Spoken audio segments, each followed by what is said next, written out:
Do you want to take a life? Do you want to cross that line? Because it's a long way back from hell. Now, what you've got here is a scrotum and nothing else. I learned a long time ago that there's no sense getting all riled up every time a bunch of idiots give you a hard time. In the end, the universe tends to unfold as it should. Plus, I have a really large penis. That keeps me happy. My mind is a raging torrent, flooded with rivulets of thought, cascading into a waterfall of creative alternatives. God darn it, Mr. Lamar. You use your tongue prettier than a $20 whore. Here's to the Army and Navy and the battles they have won. Here's to America's colors, the colors that never run. May the wings of liberty never lose a feather.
All right, let's go.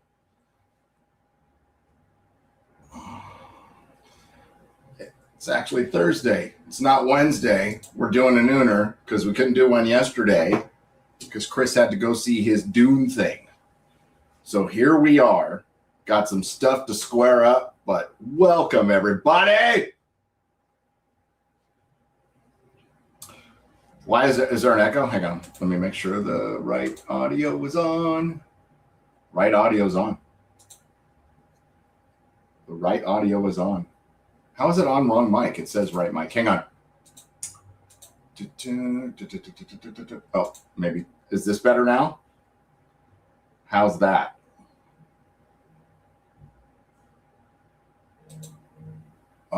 How's that? That's better. That's better. It was on the wrong mic. Fucking hell. Goddamn StreamYards can't stick to one thing. Can't stick to one thing, but hey, it's all right. Pretty sure it's good now. Better. There we go. Better. All right. Yeah, because every time you use StreamYards, it just forgets what you did, last night. Probably because the power went out while we were on doing the Buffy stream. Like right at the end, we had about a minute to go, and the power went out. The power went out for like hours, so I just went to bed. I know. Excuses. So today, my God, I got to open the window. Hang on. It's already hot here. I don't know if that's going to help. Today, we are going to discuss Odyssey and the Hollywood hypocrisy of I mentioned it in my video, of I don't understand why everybody picked this film. Why is everybody going after Lupita Nyong'o and Elliot Page? This is totally new, and I just don't get where this is coming from. That playing dumb shit that is a way to make you explain your argument while they pretend to not understand what's going on. So they don't have to engage in the argument. And then they just respond with, I don't understand. It's such fucking bullshit. It's such bullshit. And where the hypocrisy comes from. Also, our good friend of the channel, John Campea. John Campea made a little news yesterday. Here he is. I hunted, Rob. I hunted for Tobey Maguire's dick. And he's been hunting. Woke. And he says he has heard that things might not be going well behind the scenes of Doomsday. And man, I don't know why he would think that after the plot leak comes out and it's pretty universally panned. And they can't reshoot the movie anymore. They're running out of time. It's coming out in mere months, and they're going to drop a trailer in Hall H at Comic-Con, which will be available for everybody within 20 to 30 minutes after that. And yeah, is Doomsday doomed? We will get into that as well. We're also going to react to a couple of trailers. We've got 2 good trailers for good things. I know. We've gotten a lot of good things this year, comparatively. And Mobland Season 2 and Goo, or Godzilla Minus Zero. But it does look like Goo on the poster. And then don't let me forget, I want to talk about YouTube Shorts. Okay, so to the person, to Stormbreaker, the reason you can't send super chats is, although a lot of YouTubers play dumb on this one, you can turn them off. You can turn them off. And the reason I turn them off, Stormbreaker, is not to be annoying. It's to give, this is a square up stream. So I talk about some subjects, then I get into questions that were not answered on Friday Night Tights or Real BBC. So I want to give them their proper time.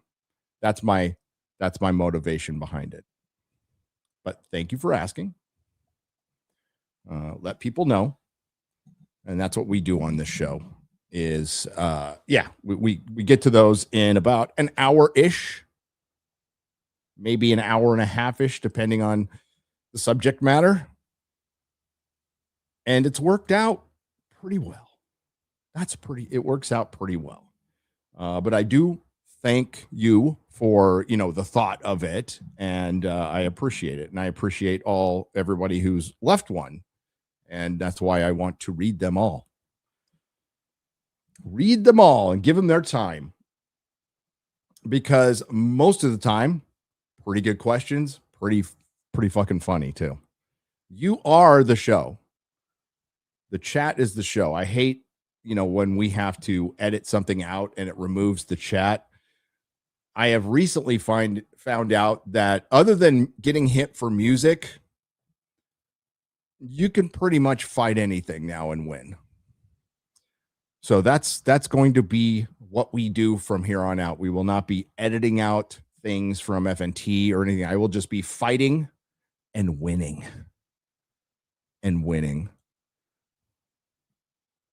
I have gone back through my library of videos and fought everything in this new and different way. And I've won every time. But you can't fight music. That's the one you can't fight. Don't even bother. But clips, oh yeah. I'm going to drink some coffee. Please excuse me. delicious Geek Grind coffee. The folks at Geek Grind are very nice. They own a farm in Colombia. Not that kind of farm. Not that I know of for sure. They work with Frazetta girls, too, who are hot. But the Odyssey controversy, the happiest people on earth about the Odyssey controversy are DC Studios. So they can go fail in peace and announce their digital release, which is coming on the 28th. And it is completely overtaken the Supergirl conversation. And they are thankful. Sorry, I had to cough. They are thankful. And all the calls for James Gunn to be fired are still there, and they will pop up again. Maybe a little later, we'll look at the Lanterns trailer, or not trailer, but poster. I couldn't believe that was real. It's Lanterns isn't going to help. I'm guessing a Jimmy Olsen Gorilla Garage show isn't going to help. Clayface, it could be a 10 out of 10 movie. That ain't going to help. It's over. It is over. But first, I want to talk about the Odyssey. The Odyssey. There's a lot of chitter chatter going on online with the Odyssey. And as I said before, there's a lot of people playing stupid. This is an argument technique. I would say that it is used quite a bit by the uber progressive left in Hollywood to obfuscate ideals. I can't say values, ideals that they believe in.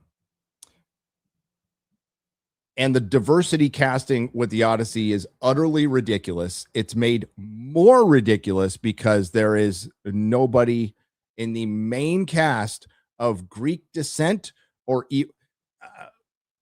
there's a couple people who are Greek passing, and that's acceptable to me. I don't know about you, but that's acceptable to me. The reason it's hypocritical, pointed it out in my video, is this is an industry that likes to whinge. I'll use the British word whinge a lot about marginalized voices, representation, and cultural appropriation. They whinge a fucking lot about it. But when it comes time to give some representation to the country of origin of Homer's epic poem, now we don't know who Homer was. Could have been multiple people. Could have been a chick. Probably not, but it could have been a chick. I don't know. They were Greek. Greece is the country of origin. So when people go, you don't care about the Greek representation, I bring it up because of the hypocrisy. Because if they had Greek passing actors, I'd be fine. I'd be fine. But that's why, so to go, I don't know why everybody's so concerned about Greek people being in. It's because you made it an issue, Hollywood. You made identity an issue. It has been your obsession for the last 10 years. And you whinge about cultural appropriation when you are practicing cultural appropriation with the Odyssey, the kind that you used to complain about. John Wayne playing Genghis Khan. That's the kind of shit you would always bring up. Based, by the way. You would always, cost him his life. You would always bring this shit up. And then you're doing the same thing. So when push comes to shove, you'll hear people go, well, yeah, it's just payback. Okay. So you are practicing cultural appropriation. You are being hypocritical because it's payback in your mind. You're taking away something from somebody else based on their race and giving it as a hand-me-down to somebody else because you think you're a good white liberal Hollywood person and you have yourself convinced of that when you roll out of the rack every morning. There's no more arguments to be had. you are right about everything and the opponent is wrong. That's the most dangerous fucking belief on the planet. I don't know about you. I don't wake up every day thinking I'm right about everything. I'll know. There was a brother in prison, and he had a quote that me and my friends quoted till we got out. And it's a great quote. It's just how he said it. He said, "I comes to this world to gains knowledge." And that's right. We all comes to this world to gains knowledge. And based on our knowledge, Helen of Troy wasn't depicted as a sub-Saharan African woman. Cersei is supposed to be beautiful in the text. She's not. We've seen clips of her. She's not. I mean, so beautiful, you know, she gets hit by Odysseus. But yeah, not beautiful. Not beautiful. And the reason they're purposefully doing that is because the women aren't there to be easy on the eyes for you. You know, Athena is supposed to be really beautiful.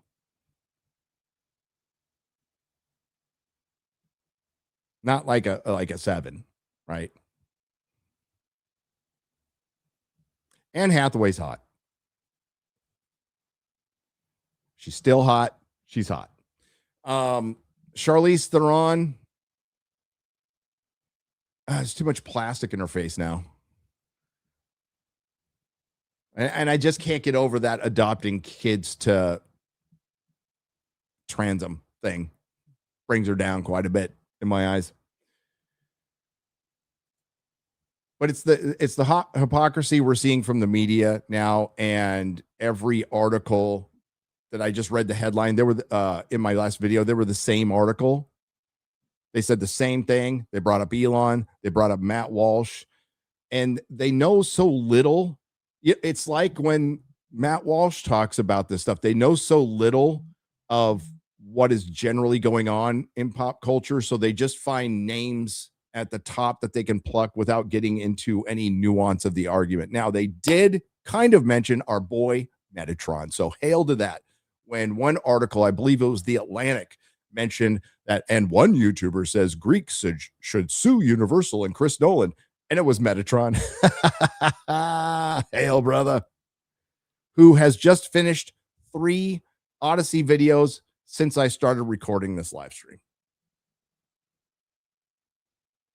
Nolan. Anna's a 6 or 7. She's above a 7. You know, chat is so harsh with their criticism. God bless you. Lupita. I fucking love Metatron. That crazy bastard. Anna's hot. She is. She just is. Charlize Theron, younger, very hot. Very, very hot. Let's not deny that. I wouldn't want to speak to her, like, at all. She's no Cindy Crawford. Well, most women are no Cindy Crawford, my friend. Most women are not. So that is the gist of it. They are playing stupid so they don't have to engage in the argument and maybe face their own hypocrisy by constantly obsessing over identity. And they're the ones who created this problem. Now, how did Hollywood get so enamored with this problem? Well, most of the people drink the Kool-Aid. They absolutely believe in the DEI and the identitarians. They 100% believe it. So they weren't like talked into it, but they were in a way pressured by the access media too. So they hold some responsibility too by constantly getting asked questions on the red carpet. Where's the diversity? So they did it. And you can't say Hollywood hasn't put in a good effort. They have 100% put a good effort into it, and it's failed time and time again. It has cost them billions of dollars. And that's not even questionable. I'm probably estimating low. From Snow White to, we don't know how much it's going to affect it, but it is going to affect it. Black Snape, but the Marvels, Acolyte, they've tried. They've given it their best effort. There's even a quote from Kevin Feige, who said he wanted to dial this stuff back when he said, we have done our bit for Queen or King and Country or Queen and Country. Can't remember exactly what it was. Now, those are just words flying out of Kevin Feige's pie hole, and I haven't seen anything to the contrary that really fucking shows that this is happening. But I've heard a lot. One woke after another won Best Picture.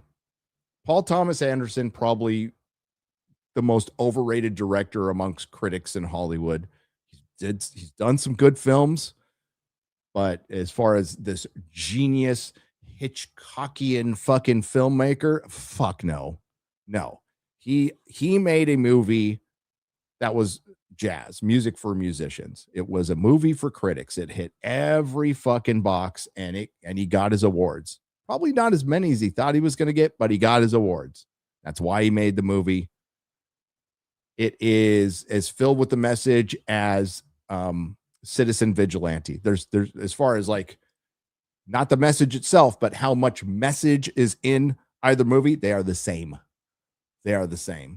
Except one message is okay, one message isn't. That's all. Not saying Citizen Vigilante is like a great film, because it's not, but you get the gist. One woke after another, one Best Picture. It was the most predictable win in a long time. The only thing that wasn't predictable is it didn't win as many Academy. I thought it would just sweep everything, but Sinners came out. So yeah, Paul had to step aside for Sinners. But this is the same industry that feels like they have to fill their art with resistance, and the casting of Black Snape, the casting of, I mentioned my videos, the casting of elves of color and making Tolkien diverse and all of that is seen as an act of resistance. Now, how is there a resistance to the established order? Not really sure. Particularly since some of these casting choices were done when, I mean, if you want to say resistance to Trump, well, he wasn't in office for some of those, but they still thought about him all the time. So it's seen as it's an act of activism. It's an act of resistance. It is not an act of creativity or merit. And it's obvious, and most people can see through it. Some people use the term pandering. Sure, there's that too. But it doesn't make any money. But that's why I believe Chris Nolan did it. There is a post. I sent it to Jeremy. I'm not going to look at it. Just there is a post that's talking about the tracking for the Odyssey, which isn't bad, right? And it was a high-end tracking, and their response, their quote tweet was, "Well, I thought it was go woke, go broke," and I'm all, that's why he made it. He made it to reinforce the beliefs of Hollywood, so people can point their finger at the Odyssey and go, "See, it works." When Christopher Nolan makes a movie, it's like, okay, yeah, it certainly worked with Avatar too, because there are definitely Avatar is filled with the message, utterly filled with it. Even the first one, they're all garbage, by the way. I don't like them. So that's why I think he did it. Now people are already saying like it's his wife. No, it's Nolan. It is Nolan making these decisions. It's not his wife. She certainly believes all this stuff, and he did march with her at a woman's march with the pink pussy hats. That should give away. Now, normally he doesn't play this game, and that's what we liked about him. But now he is. Now, we still have to find out what's actually in the story. But as far as the perception of the film and the media and the casting, it certainly feels that way. It certainly feels that way. And I have not seen many negative reviews of the screening, and I'm not sure if they're real. But it's overwhelmingly positive from the corporate critics who we are just supposed to naturally believe. You know, absolute triumph. We got one of those. Another one said it was subverting the text. Ooh, that's good to hear. But the press on it, and it's going to be, this one's going to be fun, guys. This one's going to be tons of fun. And I'll tell you why. Let me cough. Hang on. This one is going to be tons of fun because you're going to have multiple parties battling on this one. Let's just say, I mean, if the movie's like 10 out of 10, it's like the greatest thing no one's ever done. I don't think it'll be that much of a problem, but let's just say it's mid. It's mid, and not everybody loves it. You're going to have history bros. You're going to have culture warriors. You're going to have the left and Hollywood. And you're going to have Nolan bros. So Nolan bros are going to be conflicted because they love Nolan.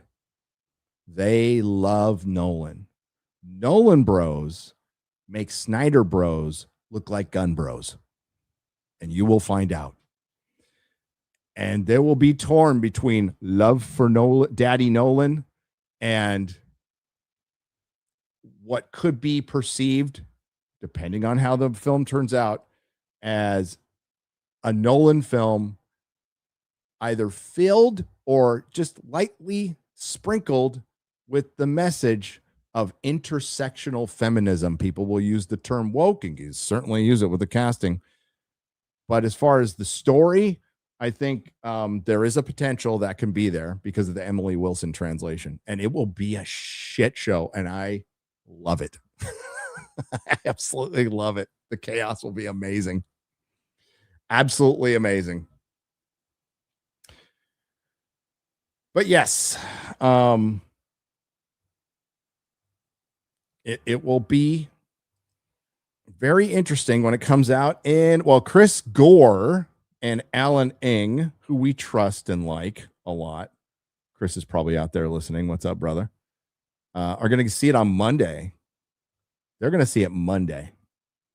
It releases on Thursday, right? That's when I have my early screenings. It totally sucks that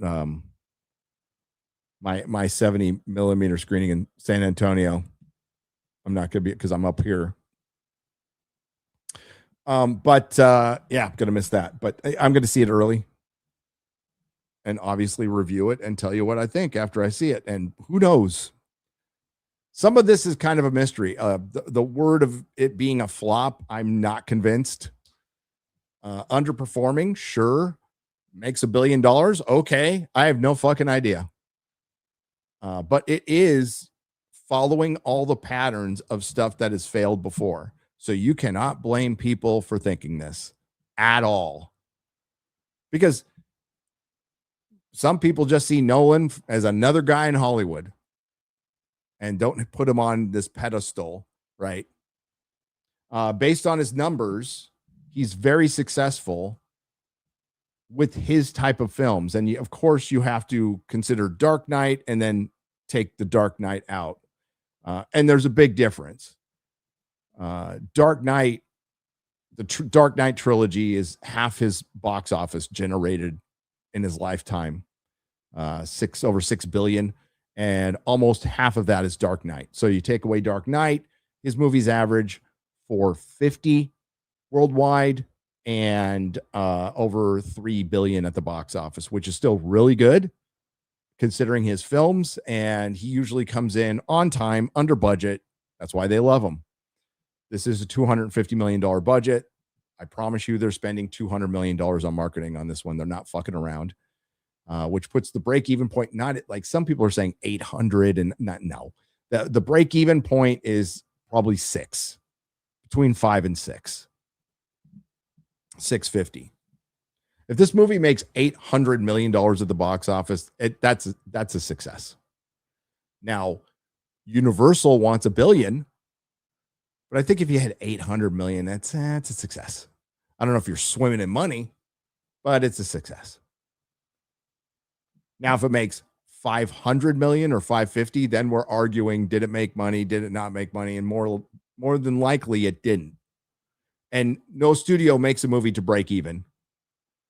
So they're not exactly, oh my God, we made $5. No, that's still not good, because on paper you made $5, but you're still losing money based on things like inflation, which can be effective over a couple of years, things like that. This is also a really fast shoot. Then there's the quality of it, which is what I'm more concerned with. I am not impressed with any of the trailers. You can take the diversity casting out, and I think, by the way, most people will be complaining about Matt Damon with that. And the costumes don't look great. They don't look fantastic. The color palette doesn't look fantastic. Looks kind of gray and murky.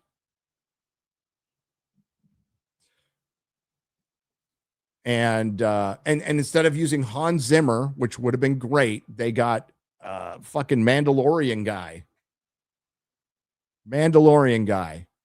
because they didn't have orchestras in 3,000 years ago, almost 3,000 years ago in Homer's time. But apparently they had screens, because according to Lupita Nyong'o, Homer didn't give women enough screen time. Oof. So the Odyssey, I was not expecting the Odyssey to be the culture war punching bag.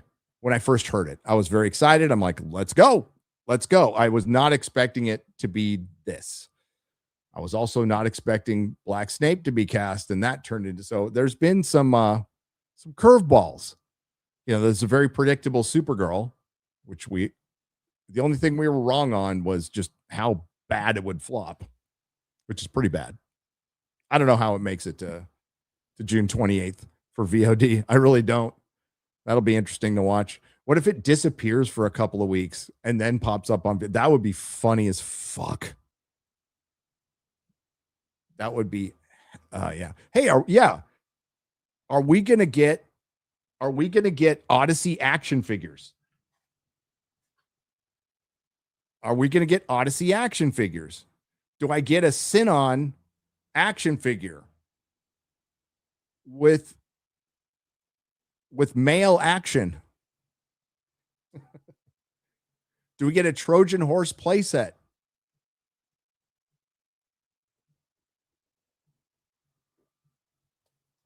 That is a good question.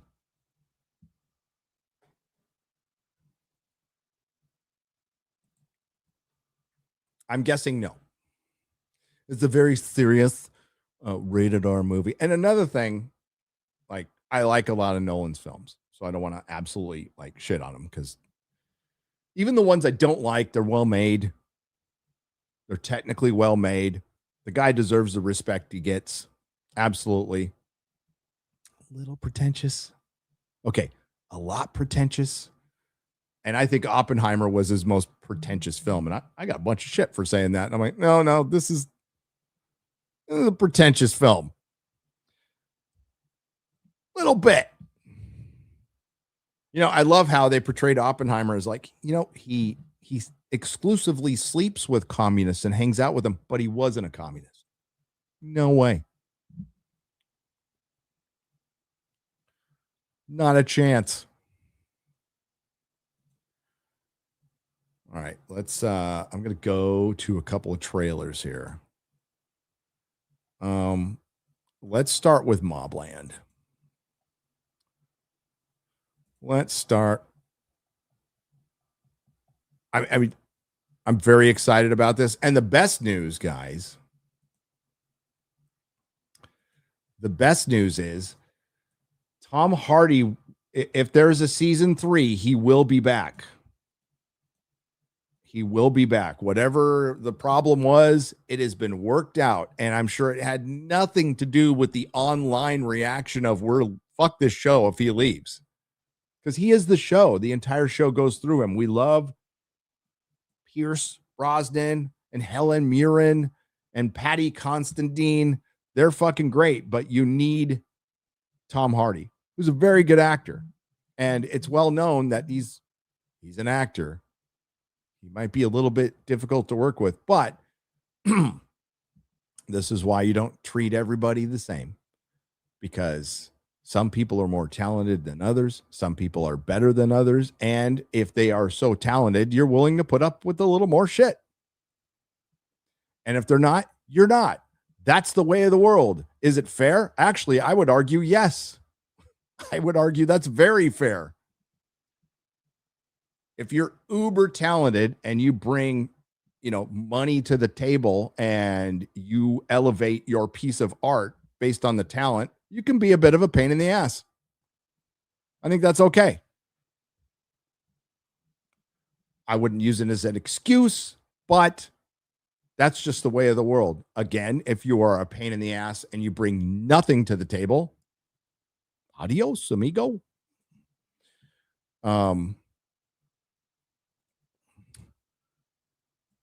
There we go. So we got the Paramount from Paramount Plus. David Ellison's Paramount Plus. So they can put out Starfleet fucking Academy and then like bangers like Landman and even Dutton Ranch, which I'm enjoying, and Mobland, which was, I remember when Miaz and Mahler reacted to the trailer and it was Sympathy for the Devil. And we're like, God damn, they're using this fucking song again, except it really worked for the show. So we ate our words on that one. Well, season 2 is coming out in a couple of months. Let's take a look.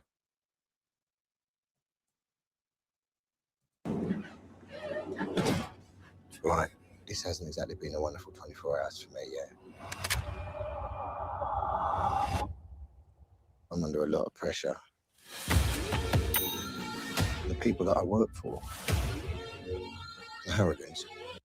All right. So we remember, if you watch season 1, Tom Hardy's character has a knife sticking out of his chest when he was stabbed by his wife. I mean, she felt really bad. And the Hardy gets, Tommy like went to prison and is holding court in one of the best endings of a season 1 ever, with him being cheered on by everybody in the prison. It's good stuff. There's Patty, who's kind of the MVP. He's the MVP. He's the son who was abused and faced his abuser and blew his head off. Sorry, I'm spoiling stuff, but you should have watched it. So if you haven't watched Mobland season 1, now is the time. But Patty's MVP. Anyone North London? Should we go in the back? Yeah. We are the Hooligans. Don't know the net? Then Google us.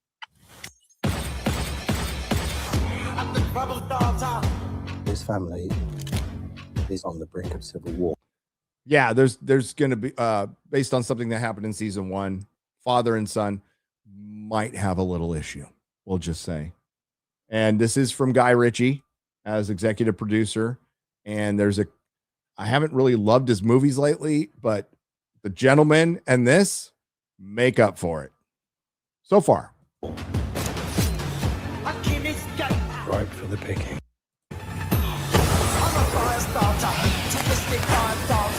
Twisted Fire Starter. Prodigy. That guy's dead, by the way. R.I.P. Evening, boys.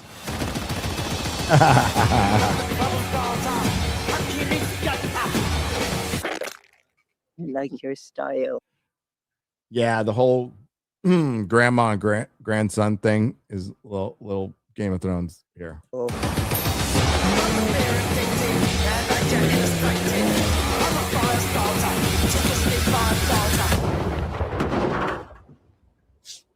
Sorry. And I appreciate that. Thank you. September 18th. September 18th. Excuse me. Coughing up. And we will be doing watch parties for every episode. Every episode on the main channel. So we got another trailer today. So this is like good trailer day.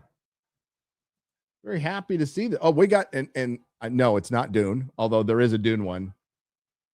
I don't know how great that trailer is, though. I'll be real.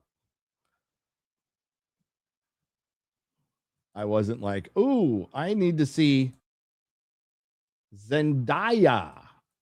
But this, I want to see. This is my most anticipated film of the year. This is the sequel to, I don't think it's even arguable, for me anyway, the best film to come out in the last 5 years. Easily top 3 film of the 2020s. Gojira -1. Fantastic movie in every way.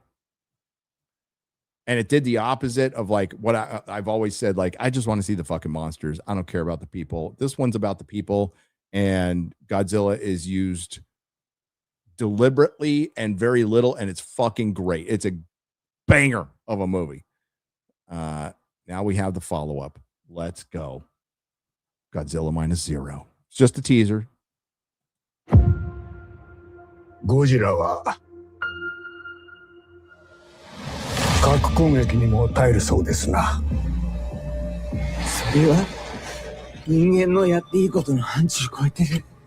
あんた自分が何してるか分かってんのかよ。Our crime and punishment. Returning to 0. Not an option. Yeah! That looks fucking awesome. A Japanese film made by the Japanese. For the Japanese and the rest of the world. I love it. Takashi Yamazaki, who does the effects, directed it, did the last one on a $12 million budget. I think he's got a little more in this one, and it's filmed for IMAX. Let's fucking go. That comes out in November.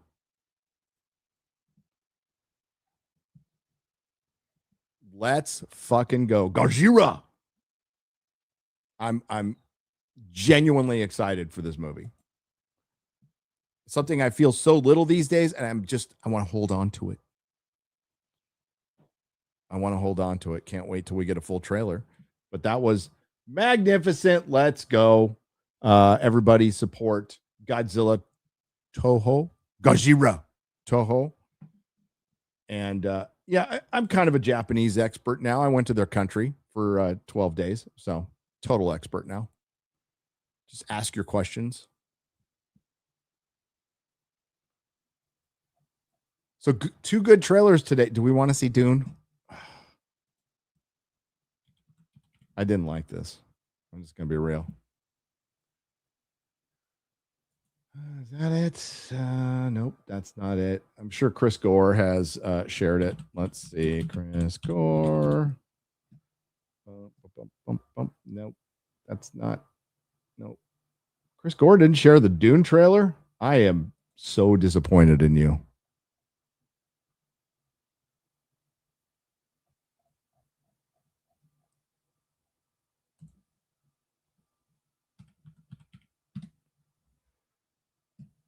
There it is.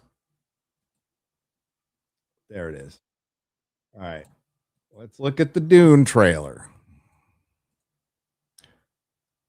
Part 3.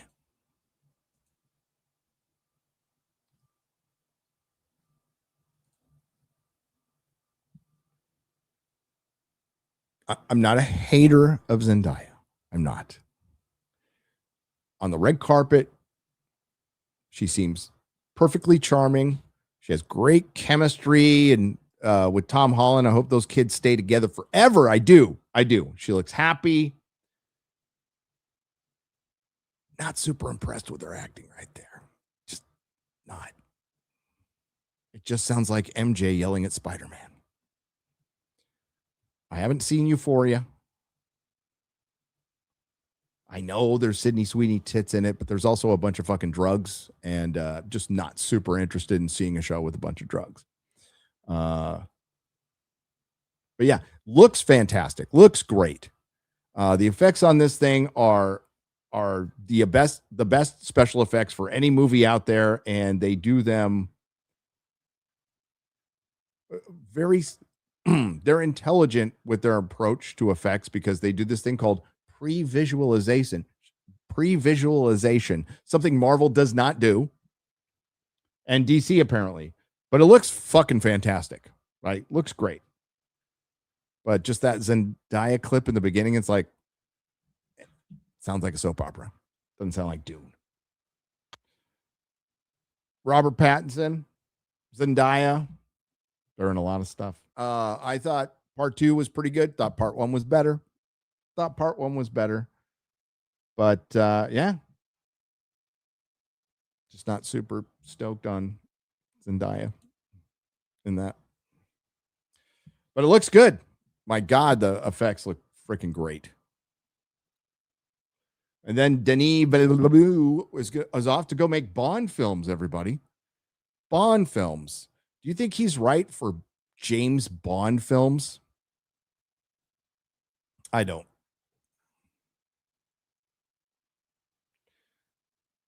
I don't think the James Bond films, the new ones, are going to tonally look any different than what we got before they killed him.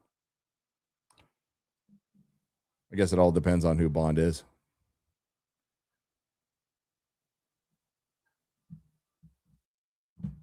Okay. Oh, Doomsday. Let me see if I can find that clip. I don't usually. Let's see. I'll usually search out. Oh, first thing that comes up. There we go. From the John Campea show. He imparts some wisdom on us. Let's hear it.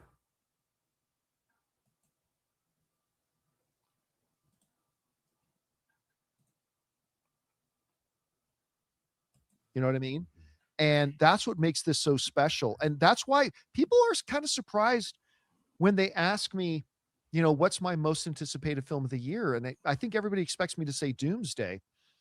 And I am certainly excited about Doomsday, although, you know, people always ask me what's my most anticipated movie of the year, you know, and it surprises the people who really genuinely want to ask me because they need to know my opinion about stuff, why it's not Doomsday.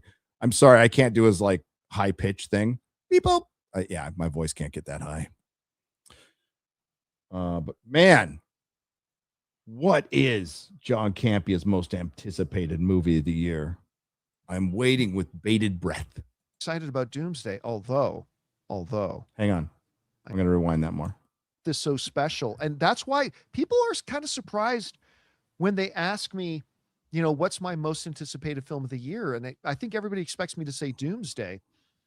And I am certainly excited about Doomsday, although I'm going to talk about this on the show tomorrow.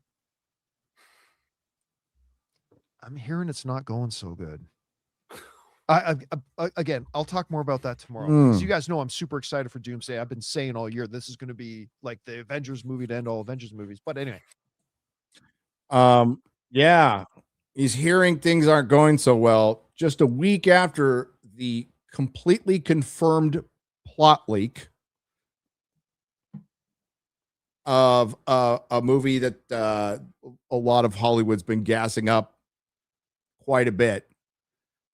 I don't know how anybody could read those spoilers and think it would be good at all.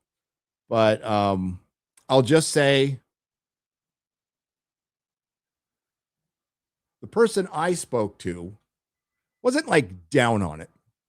They didn't say like, this is going to be shit. Their attitude was, I would say, more worrisome because it was prior to the reshoot. So when I'm talking to the person I talked to, they're like, it's going, it's the movie. They have plans. They have ideas. We'll see. That was the attitude. And when that's coming from somebody who works in the fucking building and Mickey Mouse signs their checks, not some third party, some Mickey Mouse signs their checks, actual Mickey Mouse. You're like, wow, that's, don't you find that a little concerning? And this person's response was, well, it's what they've been doing for the last few years. I'm like, oh. So I didn't, listen, I don't want to disrespect. I'm having a conversation with a friend, right? So I'm not going to like lay into him and go, well, so the person who created the problem can't fix the problem? I am fucking shocked. I am flabbergasted. Oh, my stars and garters. The person who created the problem at Marvel can't fix it. And just wait till you find out what they're going to do next. Holy shit. Now, I think all you have to do to find, well, you already know the trajectory of the MCU. You already know it. You're seeing it. You're smart people. But pay attention to that X-Men casting. That'll tell you where it's going. That'll tell you where it's going. One of the problems with canon in the comic books in DC and Marvel is how much they rely on World War II, which worked for a long time. But now we're getting awfully far away from World War II. Now, we're closer to the civil rights movement. And I think it would be an easy pit for them to follow in with the X-Men. The problem is the X-Men, which was for multiple decades the best-selling comic book, and it wasn't even close. It was a dominant comic book for a couple, 3 decades. It's not anymore because our good friend Aaron Sparrow out there pointed this out. He's an editor. The story's gotten tired. The hated and feared shit is played out. And there were times when the X-Men just went out into space and fought bad guys, big superheroes. There is a best-selling book out there right now for Marvel, which they don't have any of. That is John Byrne's essentially fan fiction, which is a follow-up to his run, which I have seen pages of, called X-Men Elsewhen. It's sold out at Amazon. And all accounts, pretty fucking good. Unfortunately, I had my book sent to Texas. And by the time I wanted to get one here in Wisconsin, they were gone. But by all accounts, it's fucking great. And it's X-Men doing superhero shit. That's what they need to do. Will Disney Marvel lean on the hated and feared God loves, man kills? Yes, they will. I promise you they will. And this made up bullshit about like the X-Men being created as an allegory for the civil rights when it was the X-Men were created because Stan Lee didn't want to think up origins for everybody.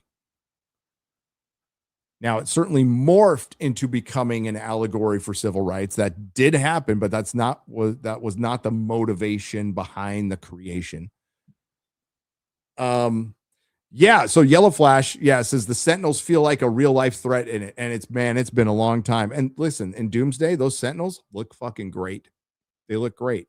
And that's what's going to be frustrating is we're going to get our heroes in somewhat proper costumes, although they make Mystique look like a fucking nun. And it will be, wow. Oh, so out of desperation, you want to get comic accurate, except in the story. And Sam Wilson running around with Cap's shield while Cap is right there next to him is going to piss me off for 2 to 3 hours. There's no way that's, oh, but he's holding Thor's hammer. I'm like, what is this? I mean, it's like some Fortnite shit. Like, what are we fucking doing?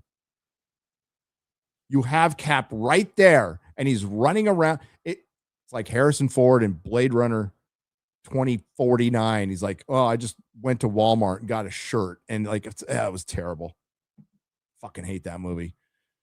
So yeah, it sounds fucking terrible, and I think now that the plot leaks are out, you're going to see some position and narrative shifting, shall we say. And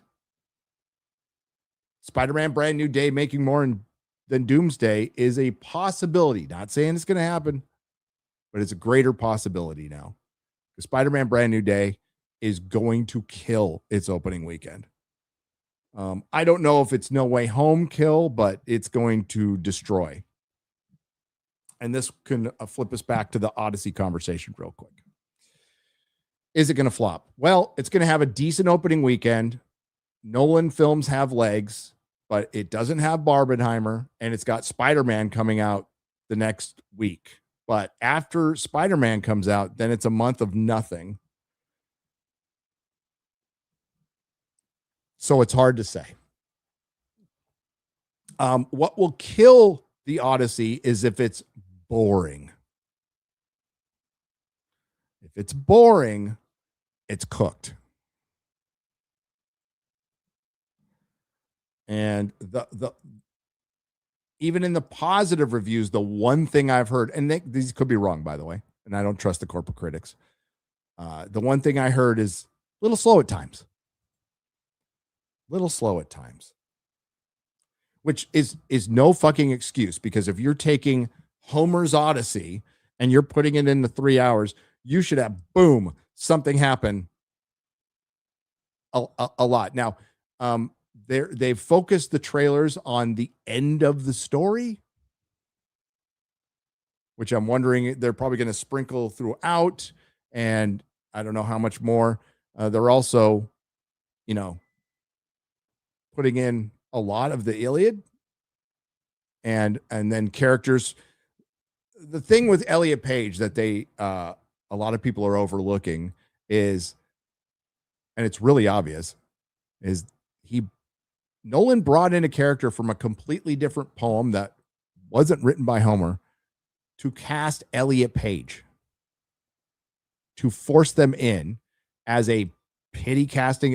Jay Longbone called it a pity casting, and I completely agree with her, but I think it's more than that too. I think it's a pity casting. That's a defiant cat. That's a finger to the man and Trump and the chuds, and fucking Nolan doing this shit is just like, what the hell?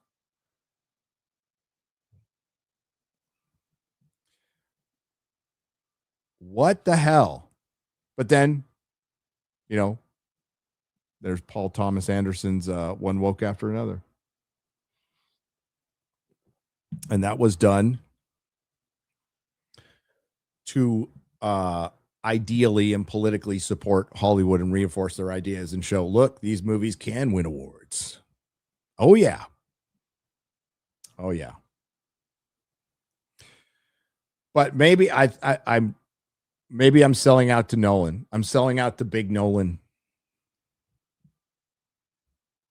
No, it's just, again, this is a guy who doesn't need to play these games, and he is.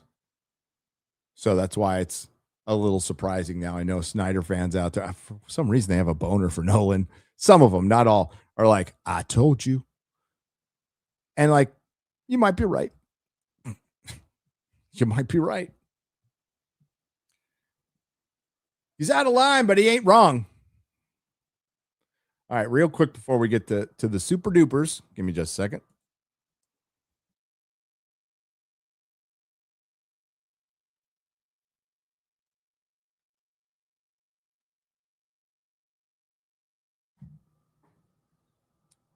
I want to discuss YouTube Shorts. I saw a tweet from Geeky Sparkles. Let me see if I can find it. Oh, what's Rachel Zegler in the news for? Oh, she lands a new movie. Oh, I missed that too. Okay, hang on. That's funny. Wait a minute. I thought I was the manosphere. So now it's Geeks and Gamers? They stole the manosphere from me? Those fuckers, they're all fired. It's going to be man night tights or Friday night mans. I don't know. Where is this Geeky Sparkles tweet? Geeky Sparkles wife to Neon, the other half of Clownfish TV, whom you should be subscribing to and watching. Where'd it go? They're talking about Dextero, talking about YouTube Shorts. Good Lord. Geeky, you tweet a lot. There it is. Okay. And then Gundam's response, I want to go over real quick. There it is. Okay, good. We got it. I'm not going to bore you with for too long with ins and outs of YouTube. I know it's the most boring fucking shit to you. I just want to kind of make a point.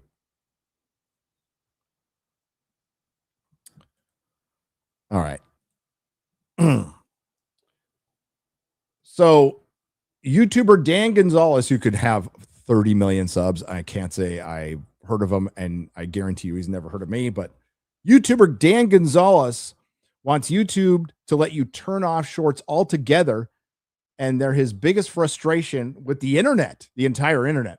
I feel like I would use the YouTube app. That's very important distinction right there. So much more if you could turn off shorts.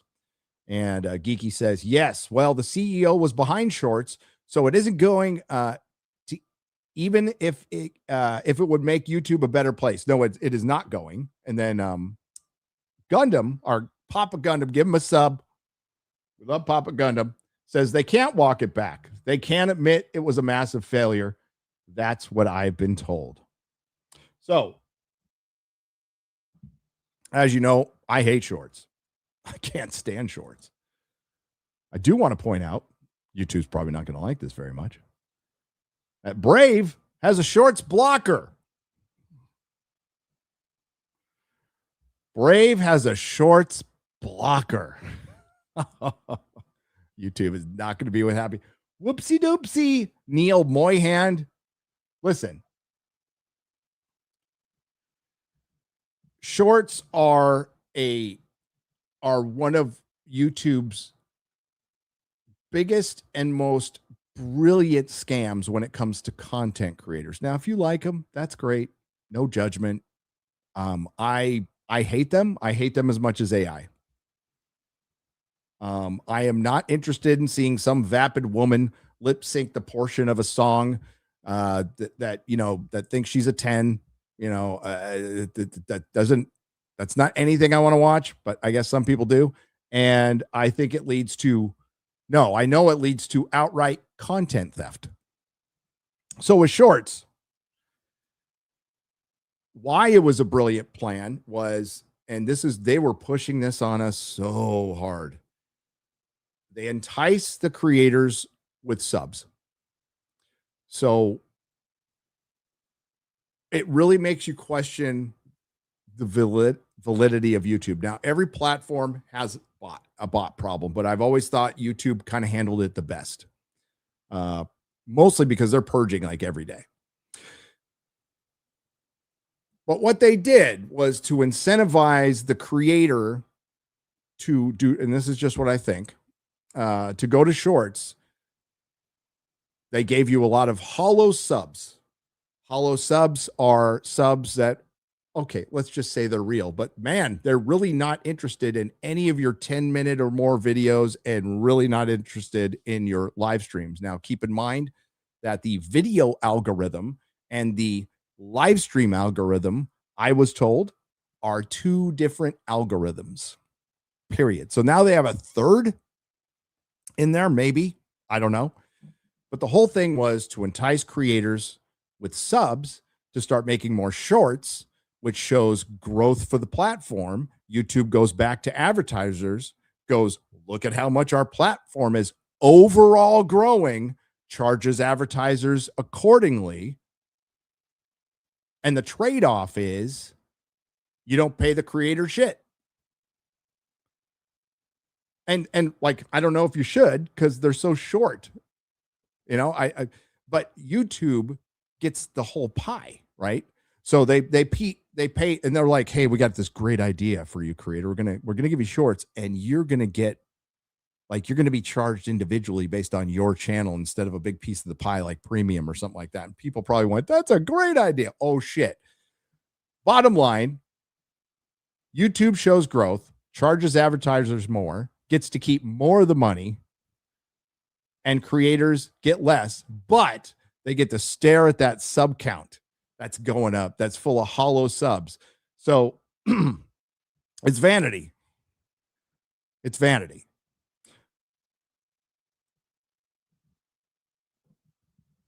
And it's a brilliant move by YouTube, and they're never going to get rid of them because it's making them tons of money. And then, of course, YouTube goes out and cries broke, like, we don't profit. Shut the fuck up. But I think shorts are as bad. I wish you could turn them off. You can't. I will never use them, like, ever. I'm not a fan. Most of them are recycled IG or TikTok content, and the others are outright stolen content. And it's a trap for creators. And I'll tell you why it's a trap. Remember how free YouTube used to be many, many years ago? Man, you used to be able to get away with fucking everything on this platform. Pretty much everything you can get away with on Rumble or Kick, you used to be able to get away with on YouTube. They're going to let that go with shorts, and then they're going to drop the hammer when it gets to a certain size. That is 100% going to happen. Because it happened with the 10-minute videos. It happened with the live streams. Why wouldn't it happen with the shorts? But they're going to let it go for a little while as it continues to grow. Now, how much is it growing? I don't know. Gundam says it's a failure. I don't know, because I don't really get into shorts that much. Well, that sounded bad. Papa Incel. But yeah, and I just hate them. So there is a block for them. I've noticed they've gone one row down on I don't know. I don't go to YouTube that much on my phone. I'm usually on my desktop. And again, you might like them, and it's good to have options. I just I don't. And that's not as a creator. I don't like them as a YouTube viewer, as a longtime avid viewer of YouTube.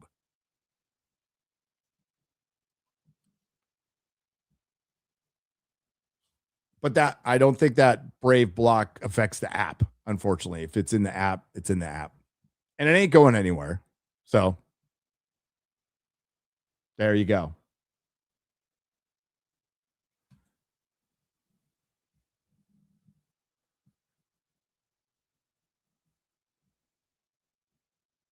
Don't steal content. You could react to it. You can cut clips here and there. I mean, it just depends. There is, you can have clip channels, and that's fine. They just clip out little clips, and sometimes they aren't transformative, but that doesn't bother me at all. I think it's more, if you look at it in the shorts, you're stealing the whole video. It's a short video, but you're stealing the whole video. And I think that matters, at least for me, because that's stealing, and stealing is wrong. And there's a commandment against stealing.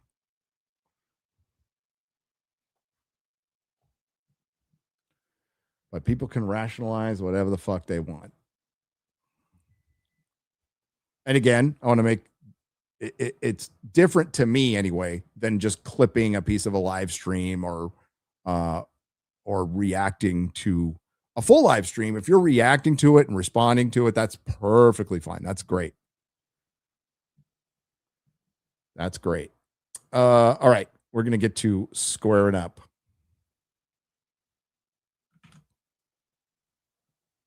I know most of that shit is just boring to you guys.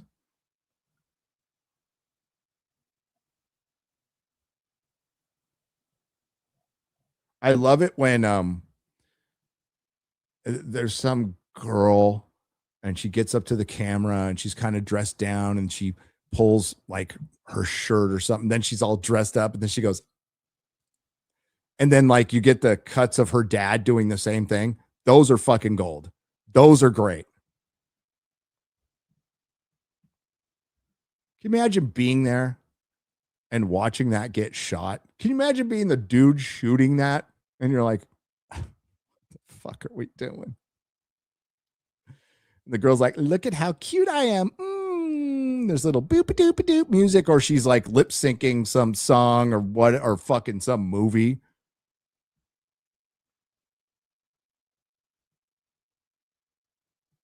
And then the dad does it, you know, his beer belly's out. It's so fucking good. It's so good. Where am I? Where was I?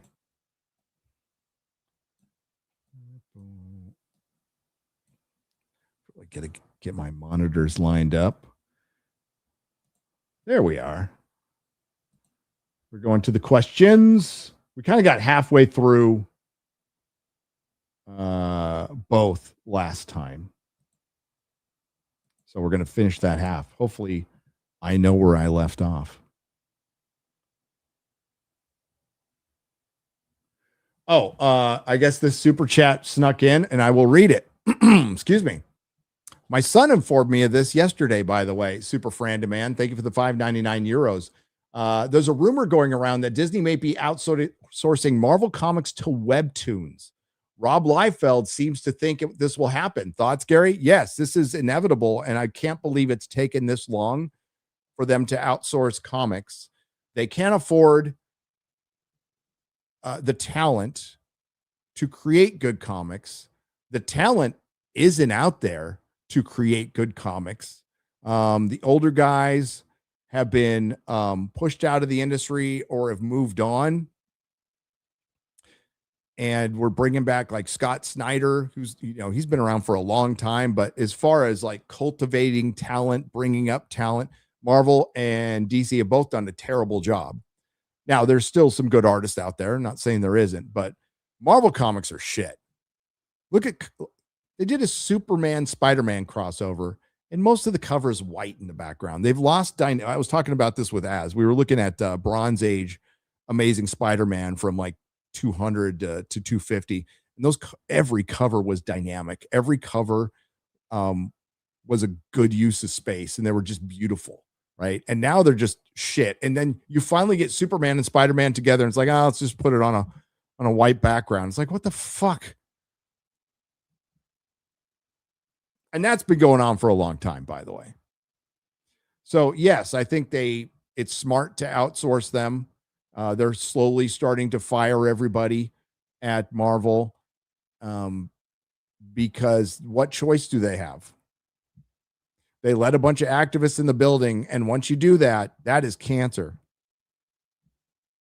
And it's best to just shut the whole thing down. The problem is the industry in of itself is ideologically captured. So I don't think it has a future. It's getting its ass whooped by manga, which is in a downturn, and it's still whooping its ass. It's lost generations to manga and anime that they won't get back. And overall, the criticism of manga in particular is like the art isn't as good. Well, I mean, you can't really make that argument anymore from American comics. You can't. And I am a fan of American comics, but we stopped making comic books, and we went to hyper realism, and it's harder to do and takes longer. And we went away from the John Burns of the world, the Mark Bagleys of the world, who drew comic books and liked drawing comic books. So many reasons. And then there's the retailers, which I got into on Real BBC. And there's the retailers who kept it down. So, yeah. And having just gone to a country which is a nerd country and seeing how many manga shops there were and where it was, how culturally relevant it is to them. Relevant, what the fuck? Yeah, we have fallen behind.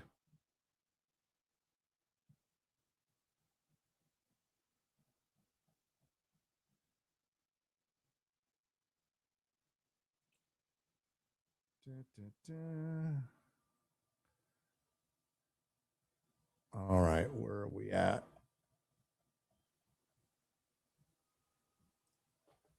Where are we at? Did we get these? I got to read a couple of these. Hang on. All right, it looks like these are new. That's new.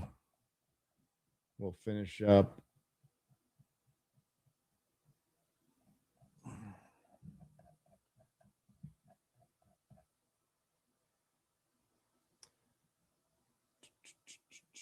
Okay, I read a bunch of these. Sorry, I got to figure out where I left off.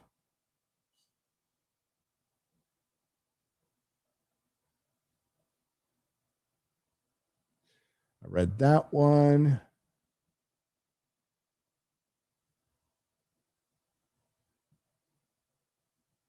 Okay. We are going to start with Dark Side Reichler and this was during our Doomsday talk. Dark Side Riker for $2 says Professor X pruning a whole timeline is insane. It is. So that's happening in the spoilers. Sorry if you got a spoiler there, but yes, it's utterly insane considering what the basis of his life is. Jimmy Eats Movies for £2 proper money. Get the hashtag breakfast clip you'll all love. I don't know what that is. Always late to the joke for $13.99 Canadian pesos. How much do we want to bet Nolan has been sleeping on the couch in his fourth house because he didn't cast his wife as the most beautiful woman in the world? Well, his wife's a little bit old to play Helen of Troy, but I mean, she's a little more like skin accurate, we'll just say. But his wife looks like, if you look up Hollywood liberal white woman, she looks like it. Maybe she's a lovely lady, and respect to Chris Nolan, by the way. Just giving him shit for this movie, but he's made some good movies. Charlie Brown is a winner for $5. Sideshow Beast. It is racist that a fellow Michigander, I assume, Mike, lives south of me. Oh, I read that one. See, yeah. X-Ray Girl did not take out the ones I already read. So here we go. This is going to be fun guessing this. Okay. Lazarus for $5. Toronto had its P-Ride parade and had groomers chanting, "We're coming for your children." Wood chipper. Yeah, I read that one too. Do we have video of that? Does that exist? Could Ellen Page be Paris Hector's brother? Thought about it because La Helen was screaming after the scene. No, it's Sinon. It's Sinon. Gary, look up YouTube AI Trek video called New Treks. Oh, I read that one too. Go. Hang on.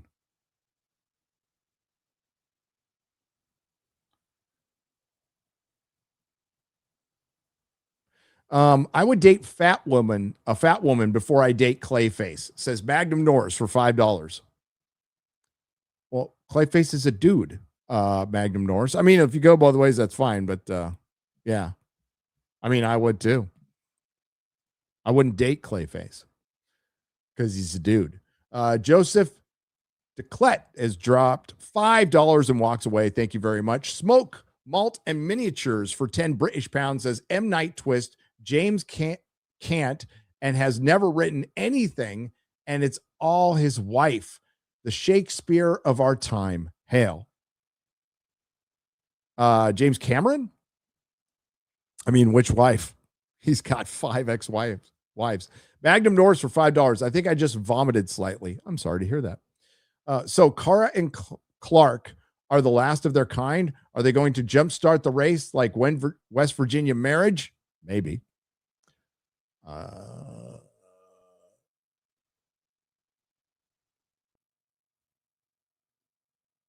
Sorry, I'm reading ones I've already read. I'm trying to catch up. All right. Citizen Vigilante seems like a good template for a Punisher movie with all the crimes going on today. Easy 500 million. Disney doesn't have the balls. They do not have the balls to make a Punisher film. No. Margot Robbie would have made a good Helena Troy. Yes, she would have. 50 years ago, commies had a plan. It worked. Did we lose? Based camp with Simone and Malcolm Collins. Watching this video really explains the heart of all the issues. I mean, there was so much they infiltrated. Yes. We have been talking about this on channel for a long time, but if you want to talk, hear about it as it concerns Hollywood, I recommend you go to Razor Fist video. Hollywood was always red. Bob LeBeau for $5. Hail, when DC reboots, I'd love to see Bizarro movie starring Henry Cavill. Happy Independence Day. That'd be fun. They're not going to reboot again, though. They're not. It would be suicide to do that. From now on, if I see a cute animal or character used in a trailer to bait the female and gay audience, I'm going to call it a crypto scam. Julie Bennett has dropped 10 British pounds and walks away. Thank you, Julie. She doesn't say anything.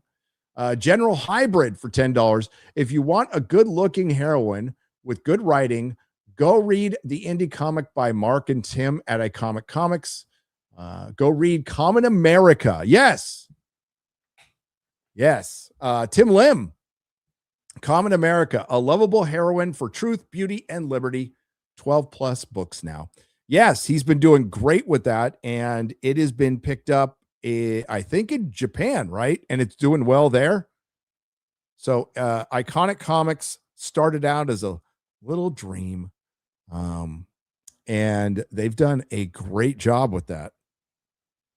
So congratulations to them for doing Common America. She got big boobies.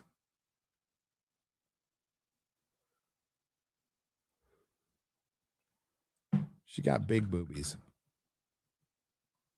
But I'm sure you read them for the stories. No, hail Iconic Comics, by the way. Well done. Well done, guys.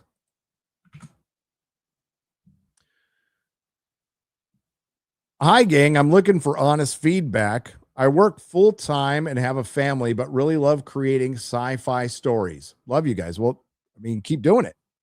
You need to have a hobby. Hobbies are incredibly important for sanity. Keeps, even if it's just for you, everybody should have a hobby. It gives you a little reward after work. That's how this channel started. It was just a hobby. The Gate Eden, thank you for the 5 British pounds. Ginormous J for 2 says, I hope this is worth my $10 in Swahili money. It is. Bubba Doom for $2. God bless America. Right back at you. We had a great birthday. America did. Bucko 5 says Jackson Cagle for $5. Randy Parker for 2 says, Shad, are those all replica swords or are some real? No, some are real.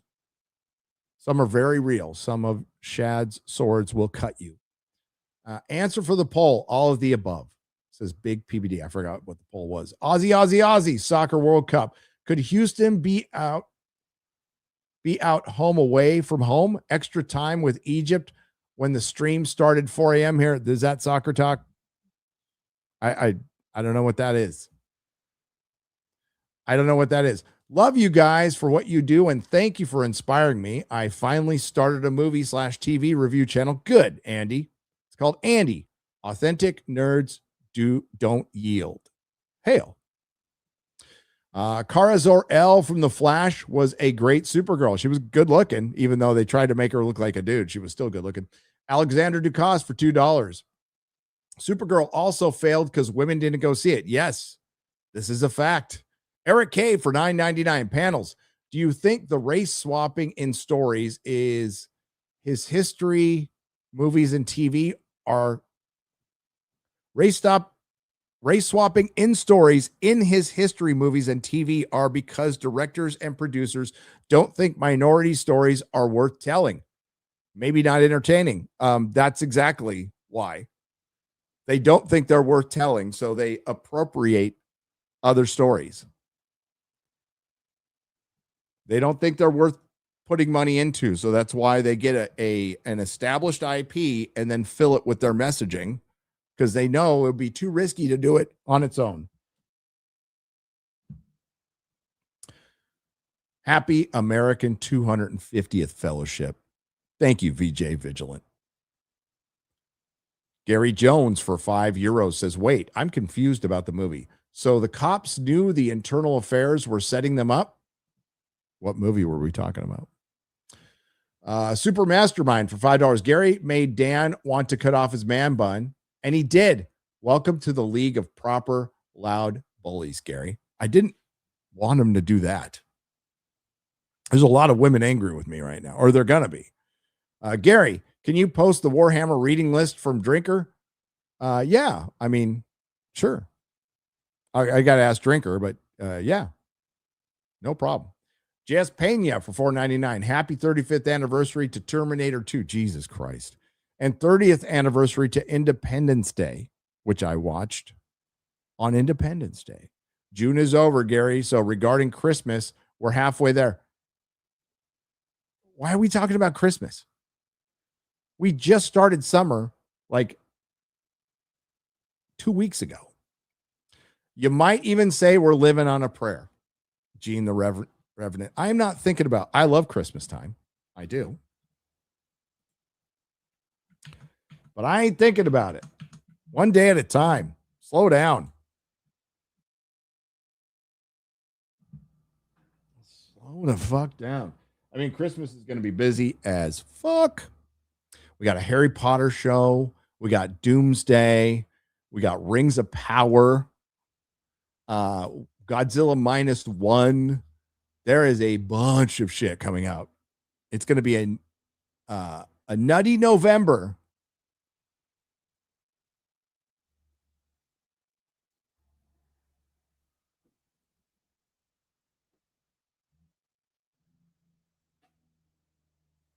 And I'm here for it. Man, Rings of Power and Harry Potter at the same time.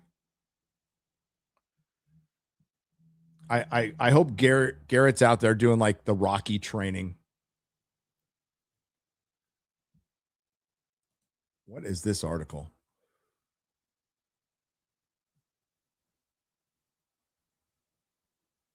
What is this article?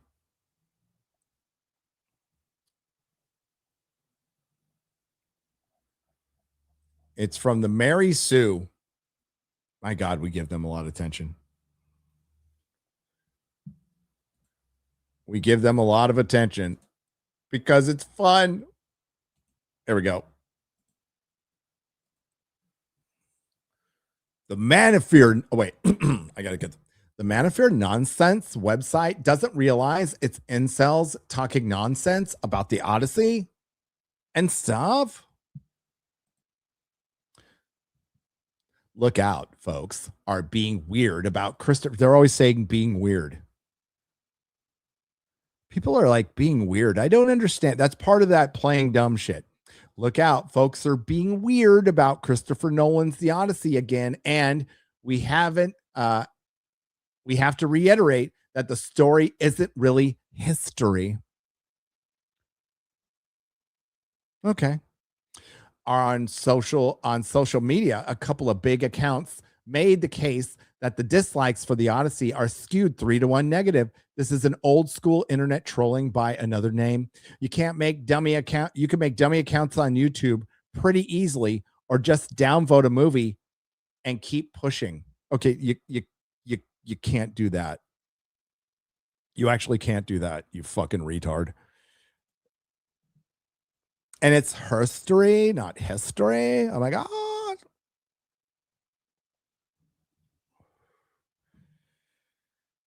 you can't do that. Now, can you create new YouTube accounts?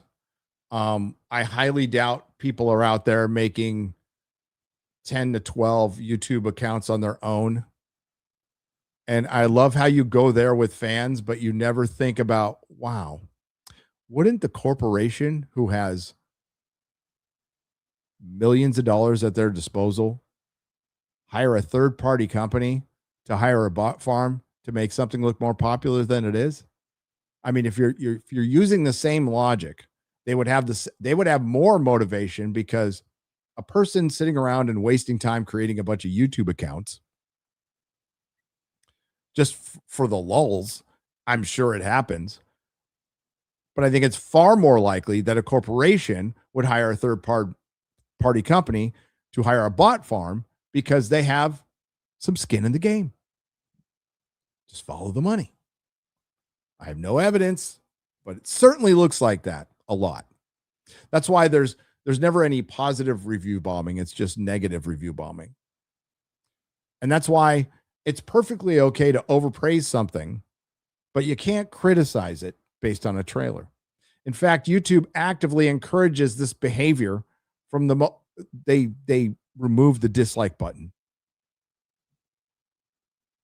They are discouraging the behavior. They removed the dislike button.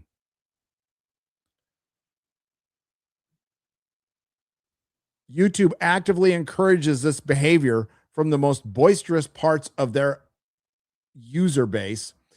These bad actors take advantage of the fact that negative attention and engagement counts for the same points in the YouTube algorithm of the dislike button that they removed the count from. This is all absolutely aided by TikTok and other social media platforms embracing the same kinds of attention driving algorithm. All algorithms are based on attention driving. And whatever's getting the attention, that's what the algorithm will follow.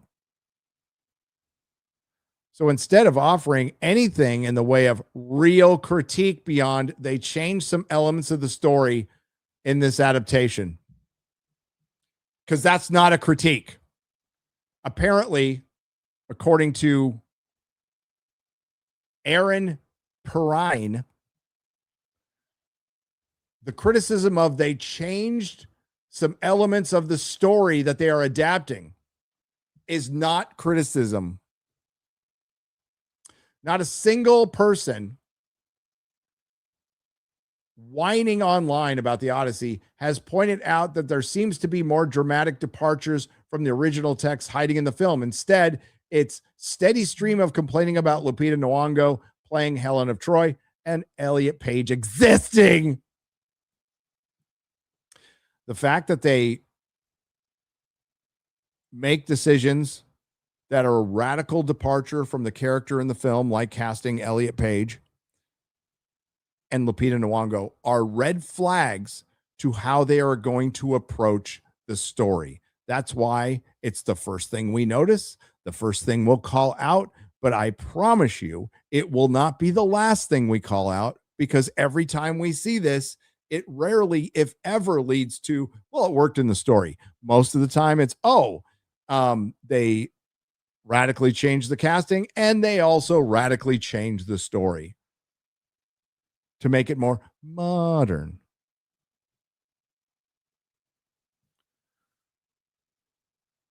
That's where we are. And the people at the levels of power on social media like this level of controversy to draw in irate people. After all, some experts would argue that angry people are the easiest to take advantage of. And okay, I just want to point out the irony that this is a website called the Mary Sue. It is a feminist website that exists to bolster, cultivate, and take advantage of feminist anger. Because, I mean, to be fair, that's all feminists are, is angry.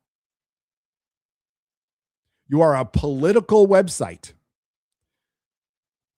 Let's go take a look at some of your We got Emmy nominees. New Orleans woman says Ford keeps calling her about 2024 Broncos sport normal. It rocks back and forth and no ground. Wow, they're not talking about Trump here. Chicago woman got Chipotle 60 seconds late. This is a political website. It's a garbage website.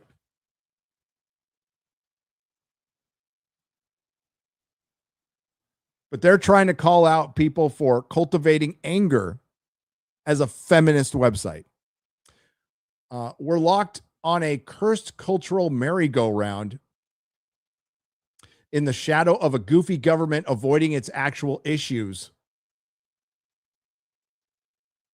That's nothing new, but it's new to you because your guy isn't in charge. There's plenty of time to get angry at a black actress portraying a pop culture character. Is Helen of Troy a pop culture character? Helen of Troy is not merely a pop culture character. I could be talking about any blockbuster made in the last 30 years. That's true. Why are people so angry about the Odyssey? The thing about the Odyssey is it's not completely set in stone, real. Yes, the book itself exists, and it's a dramatic retelling of some of the events that occurred. But frankly, it's not handed down from the hand of God directly. It is some of the basis, if not all the basis, for all Western storytelling. Here on the Mary Sue, we summed it up pretty clearly. Oh, thanks for referring to yourself.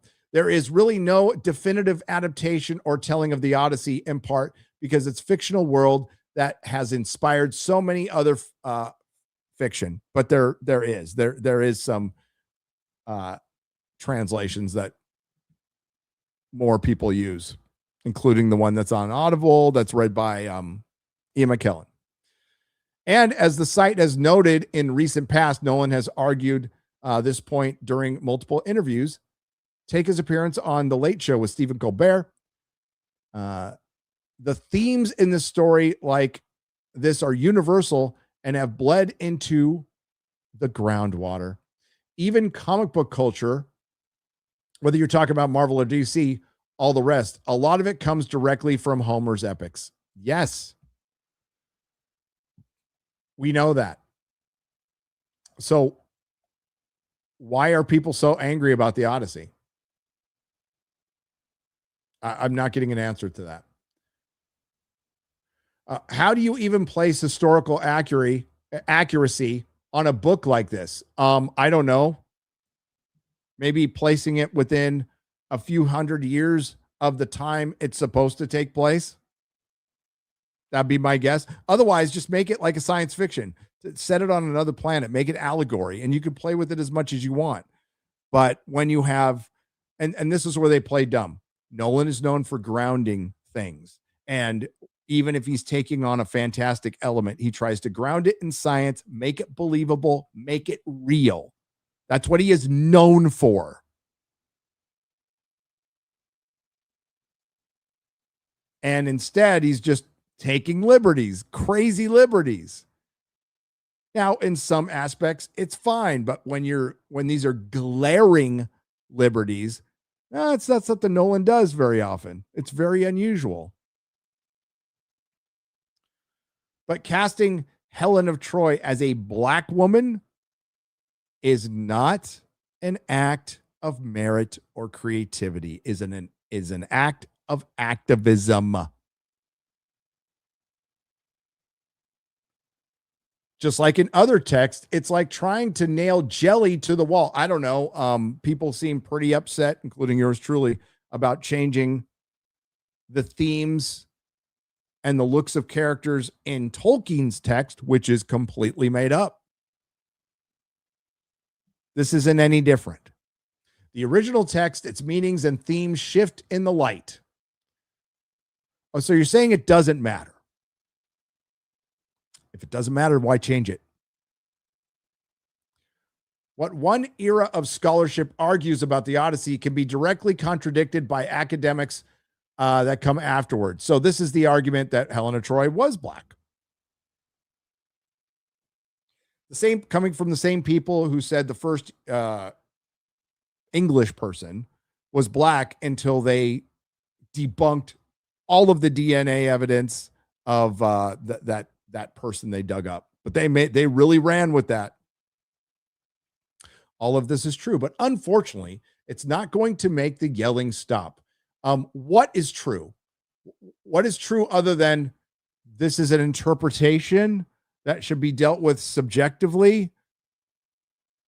Okay.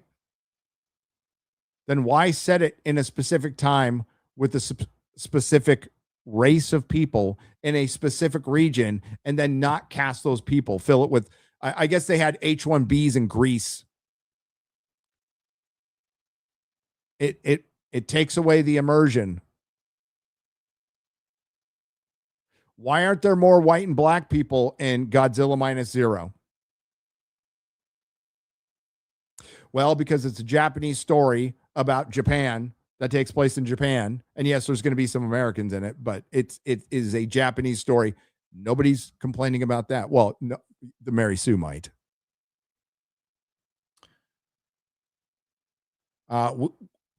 Again, for people who whine about cultural, I promise you I can find an article in the Mary Sue about cultural appropriation and representation. So why are the people who always cry about that completely ignoring the Greeks? I am pointing out the hypocrisy. That's why I bring it up constantly, because it's hypocritical. It's bullshit. And it's nothing new. We always knew you were full of shit. We always knew Hollywood is pandering. They're doing this to make themselves look great so they can go to their cocktail parties and pat themselves on the butt and go, look at how fucking awesome we are. We cast a black woman as Helena Troy. Wow. We own the chuds on that one. We're so progressive. I'm going to go back to my mansion where I live as far away from black people as I possibly could now. That's what we're pointing out. All of this is true, but unfortunately, it's not going to make the yelling stop. We wish it would, because you never yell, Mary Sue. You never get angry over anything, Mary Sue. Just last weekend, this entire crowd was emboldened to continue being silly on the internet. And when they don't prevail, they just ignore it and move on to the next target. Let's see. Nope. So where is, did they link? Yes, the book itself.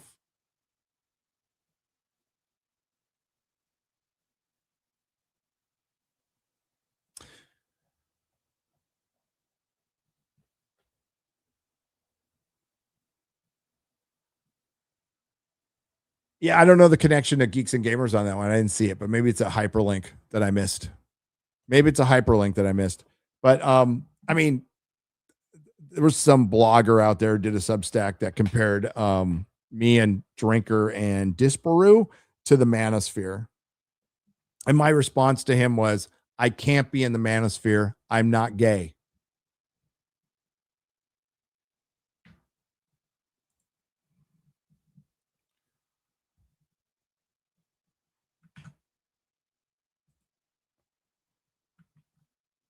Mary Sue, never change. Never change. And I want to tell you again, because I know you watch. You're the reason I'm here. You're the reason Geeks and Gamers is here.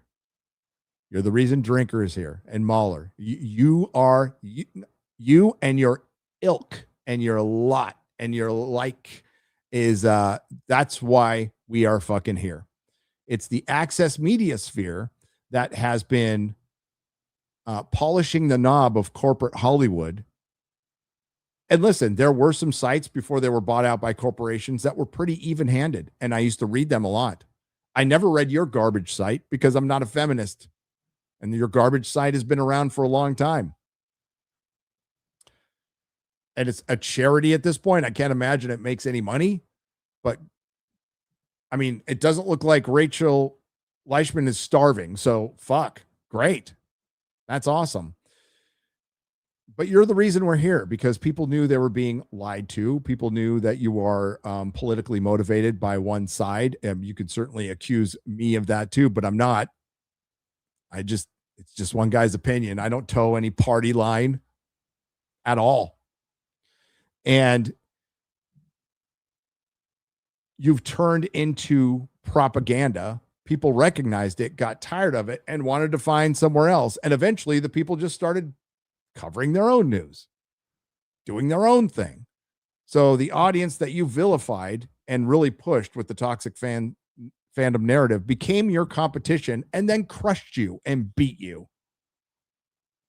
And you're still very angry. And then you go, it's so weird, all this backlash. I just don't understand it. Oh my God. I mean, like, what's wrong with having a trans person in something set at a specific time in a specific country of origin? Like, what could be wrong with that? Why are you so bigoted?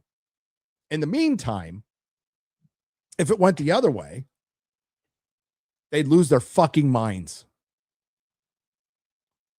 I pointed out Aaron Pierre being rumored to play T'Challa, and Black Twitter lost their fucking minds. And I agree with them. Black Panther should be darker skinned. 100%. Totally agree.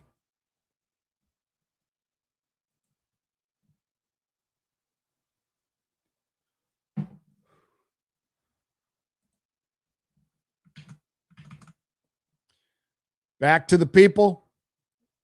PGMD has gifted 2 Nerdrotic subscriptions on Rumble. Thank you. Zombie Dude for 20 says, I thought it was really cool that Xbox One and PS5 disc drives were able to play region-locked DVDs and Blu-rays like my copy of Sarah Jane Adventures. They can't keep taking away our physical media. Well, most, it's pretty easy. They're not cheap, but it's pretty easy to get a region-free Blu-ray player. I talked about it last night. I have 2. I have one as a backup when they stopped making them. But yeah, the PS5 thing, it's shitty, but it was inevitable. Where's Kata? Was there an emergency at the foot clinic? Yes. As a matter of fact, Minor Zircon, that's exactly what happened. The mighty Chewbacca.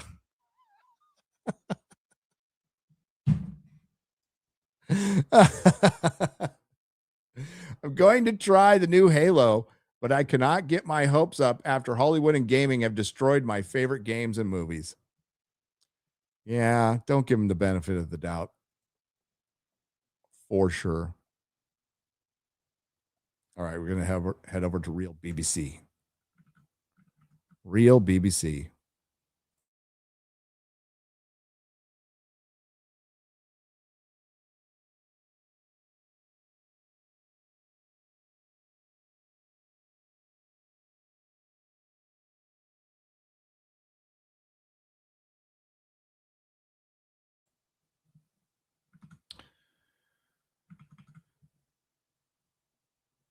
All right, here we go.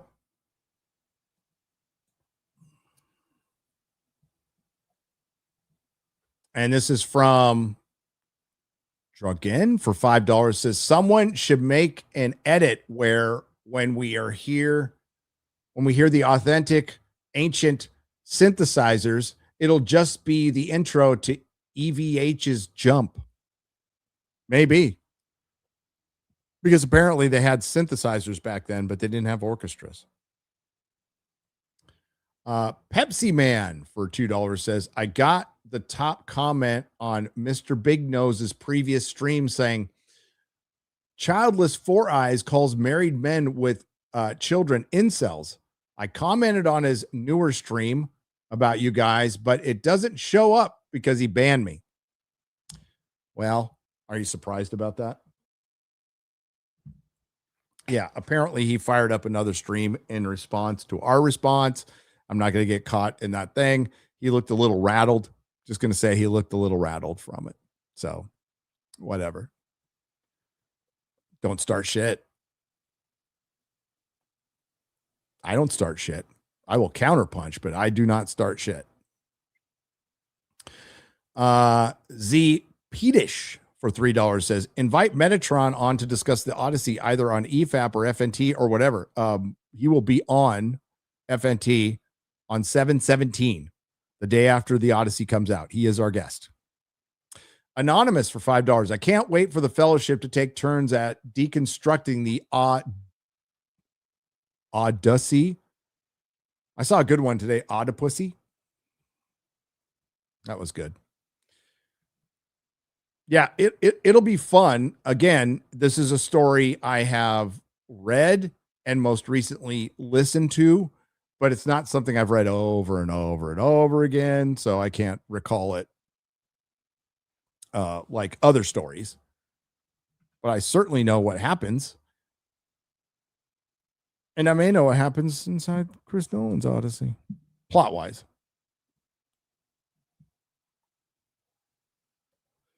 I may know.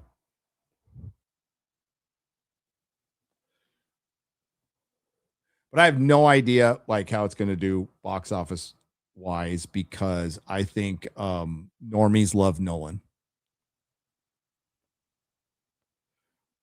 Normies love Nolan. And a lot of Nolan bros love Nolan. And The Prestige is fucking awesome. I like Inception. I like The Prestige.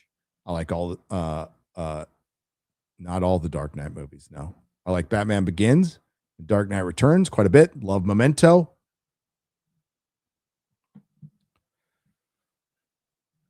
I own them all. So Leonardo T. Dragon for $5 is send one Nerdrotic membership. Thank you very much. Wee Wee Doo-Doo Man has sent 99 cents. Thank you very much. Amish Warlord for $4.99. Schwarzenegger was an incredible choice for Mr. Freeze. The problem was the script he was given. Yep. But he was still fun to watch in that. Omar Bars for $4.99. Hey, Gary, I heard you say that you like your camera and lighting setup at the new location better. Mind sharing what camera and lights you are using there? Well, it just is better. Everybody's been noticing it. And I noticed it last time I was here too. So obviously the lighting is kind of fucked in my office, and I think I know why. But it's the same camera. So the camera is a Sony Alpha 7 III. That's the camera, Sony Alpha 7 III. But this one I'm using is the same one. It's just a different lens. But that shouldn't make a difference. And the lighting, shit. I'm just using, you can see them in my glasses. I'm using 2 cheap ass ring lights right now. But I think what happens, I want to bore you with this. In my main studio, the overhead lighting is dominating and it's taking away. So we have to find a way to make it a little darker in there. And that's why it's clear. Mayor Whiskey for $10 says, sorry, James Gunn, but the DCU already reached its peak with Adrian Barbeau and Swamp Thing. You can never top that, bro. Not her top. No. Swamp Thing's a cool movie. Yeah, guys, cheers from Bulgaria. Hail, Bulgaria. As for Nolan's Odyssey, it's sad that even he and his cast have zero to say in this extreme virtue signaling. They're just cheap pawns sold out to a much larger agenda, and art is the real victim. Yep. Been saying that for years. People wanted, like, if you call this out, you're racist.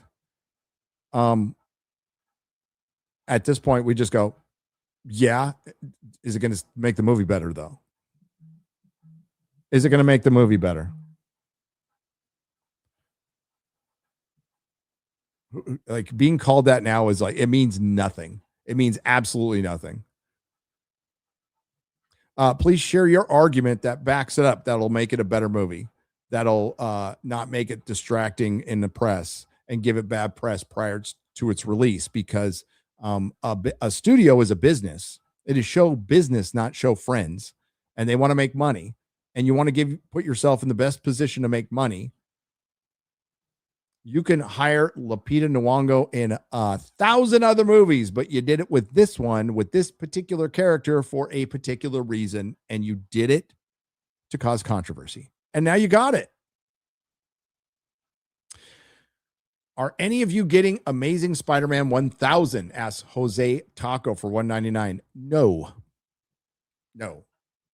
I am done buying modern DC and Marvel comics. I didn't buy the Superman Spider-Man crossover. The only reason I have Absolute Batman was a very kind person sent me a complete set, which is worth a lot of money. Thank you very much. So I'm going to read it. But I do not buy modern Marvel or DC comic books. It became too much of a chore to read and frustrating, and it's my hobby. And there's a bunch of Bronze Age and Silver Age I haven't read, so that's what I collect to read. The new comics I read are almost exclusively the new Conan, which is a good run. I'm liking early Transformers, but as tells me it gets bad. And Miller Time, the Miller World comics are great. And I'm sure there's still some good Marvel and DC out there, but not enough for me to like go to my comic book store and get my Wednesday floppies, which I'm not even sure is on Wednesday anymore, which is sad because it's a hobby I had like all of my life that I gave up because the people who wrote these comic books and drew them made it very clear that they hate me. And they did it with my favorite hobby. God, if I had a comic store now, I wouldn't sell new stuff. Just wouldn't.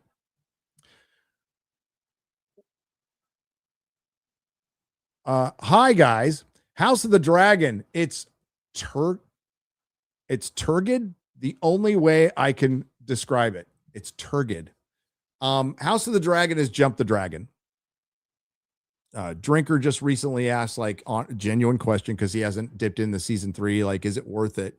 I responded with, no, it's not worth it. I like season 2, but there are bad elements in season 2. Those bad elements of season 2 have metastasized and gotten much worse. The first 3 episodes look utterly spectacular. The special effects are brilliant. Better than Marvel movies, better than DC movies. It looks fantastic. The craftsmanship, the swords, the armor, the ships, everything. The stories are stupid. They're really dumb, and you can tell they're forced. They've completely deviated from the books. You can see George's absence, and they're trying to run everything through Alicent and Rhaenyra when that is just not how the story goes down later on.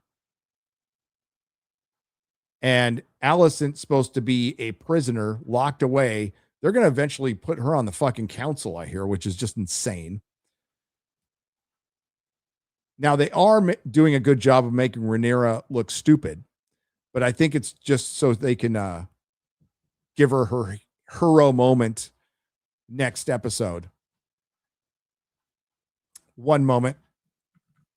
We will get right back to that.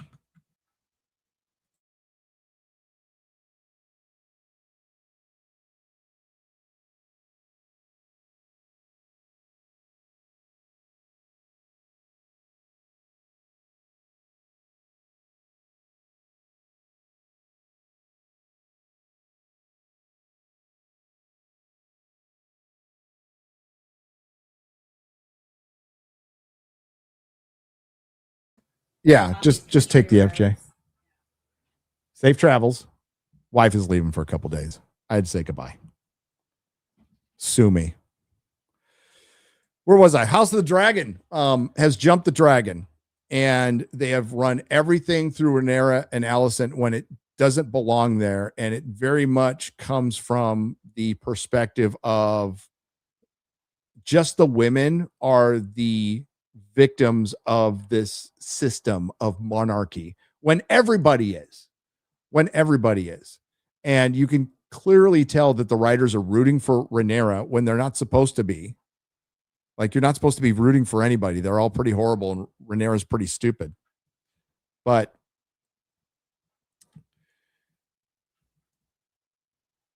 nothing makes like the Westeros Express is back. They're moving around Westeros like in days. Like the first 3 episodes take place over the course of 5 or 6 days which is impossible considering how much marching and flying from the, the fucking Vale of Aaron to the gullet.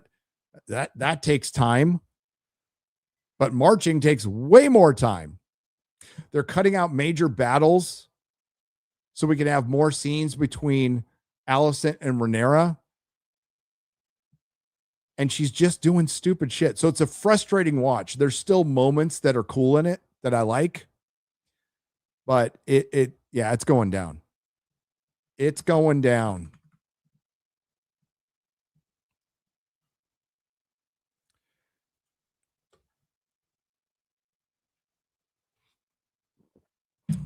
Damn shame. Hope that doesn't happen to Knight of the Seven Kingdoms. It had a great first season, House of the Dragon did. When she bleeds on the Iron Throne, they could have just done Robert Baratheon's joke about it. It's a chair made of steel blades. She's likely gripped the damn thing too hard, says Al for $9.99. Well, there was a scene in the books where Rhaenyra holds court for the first time after taking over King's Landing and decides the fate of any future possible treacherous lord or anybody, who was loyal. And then when she gets up after doing it all night, the throne has cut her on the legs and then the hands. And a lot of people observe it and see it as the throne rejecting Rhaenyra as, a false queen. Instead, in the show, they had her menstruate.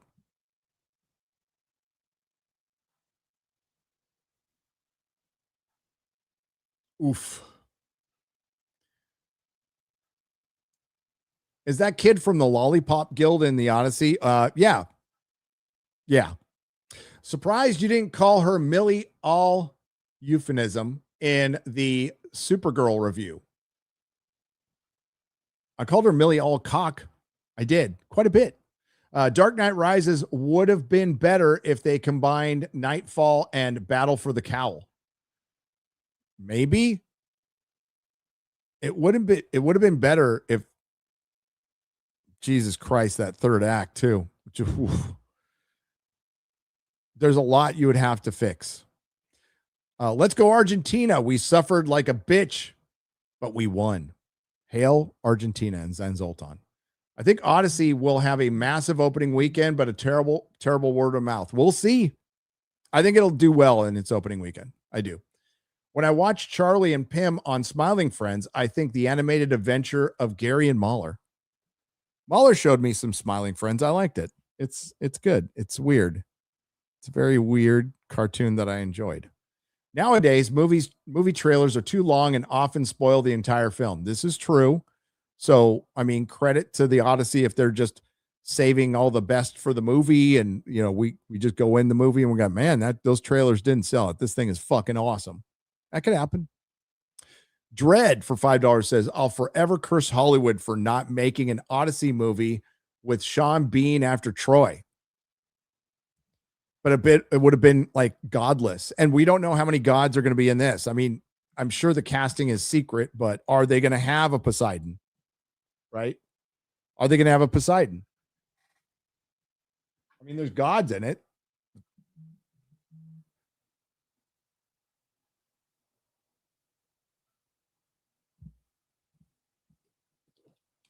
I think there was a rumor that Robert Downey Jr. was asked to play Poseidon.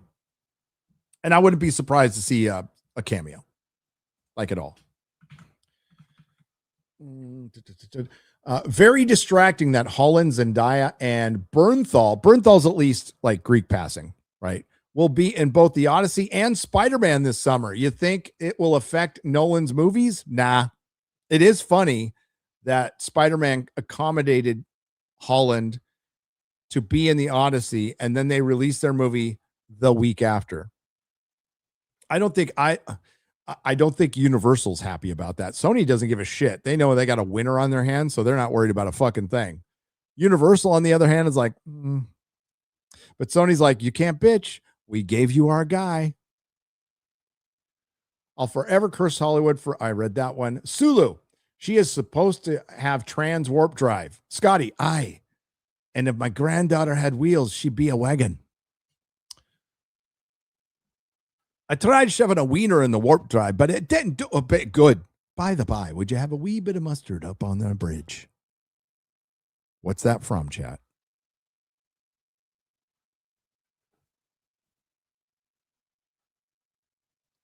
I'm waiting for the chat to pick that out.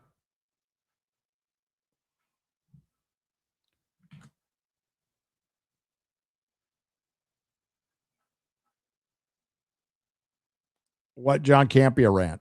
Is there a new John Campea rant?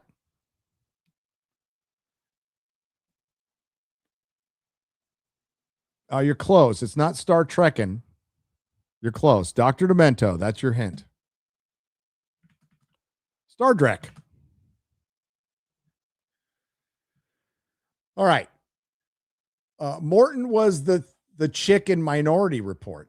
Oh, what? Oh, yeah. The one playing Cersei, the crazy one who was talking about the fucking moon and all that shit. Julie Bennett, thank you for dropping 10 British pounds, proper money. That's the actress in Minority Report, Samantha Morton. She cried and screamed through the whole movie. She was annoying. Hell. Well, she's still annoying, Trish Page. Thank you.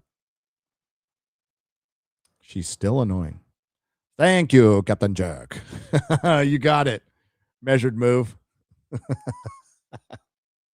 Star Trek is great. Warning, plot complication. Warning, plot. If you haven't, go on YouTube after the stream and look up Star Trek. It's a Dr. Demento thing. It's great.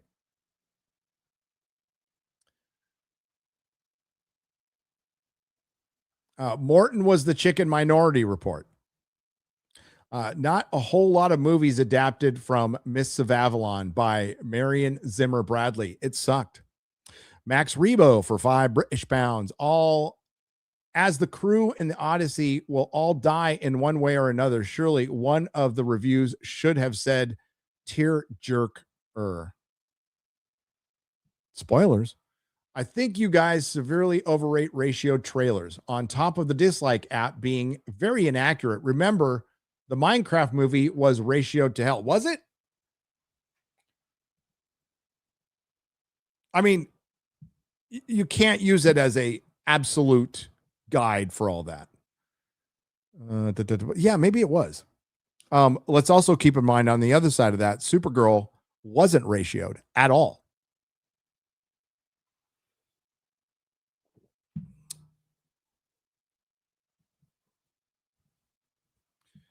But we use it as a guide. It is not final. And I did bring it up in my video. I don't know if you watched my video, but I talked about it being an aggregate and you have to keep certain things in mind with it, right? You have to keep in mind that it's the people who want the dislikes, who want to leave the dislikes. It's an extension that's available. I know on Brave and on Chrome. I don't know if it's available on Firefox, but you also have to consider that it's the most unpopular decision YouTube has ever fucking made, removing the counts on the dislike. So it's hard to say, but I mean, was it wrong for Snow White? Was it wrong for the Rings of Power? Was it wrong for the Acolyte? Marvel's was close, but remember, that wasn't ratioed at first. And as far as like anecdotally, if I go to my channel and look at the dislikes, it estimates very low. So my Odyssey video before this one had 540 something dislikes. It was actually like 1,100. So what's the John Campea rant? I don't know if Steph is out there or anybody we know out there. I'd love to see it. Is it about the Odyssey?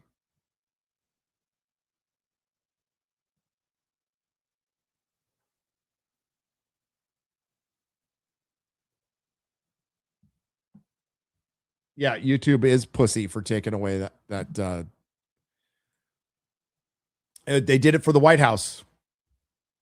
A lot of people say they did it for Disney. They did it for the White House because when Biden was in, every fucking thing they did was getting ratioed.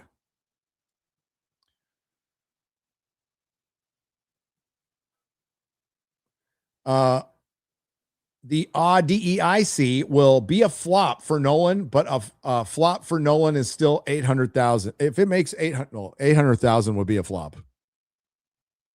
800 million, I'm not going to call it a flop. Nope.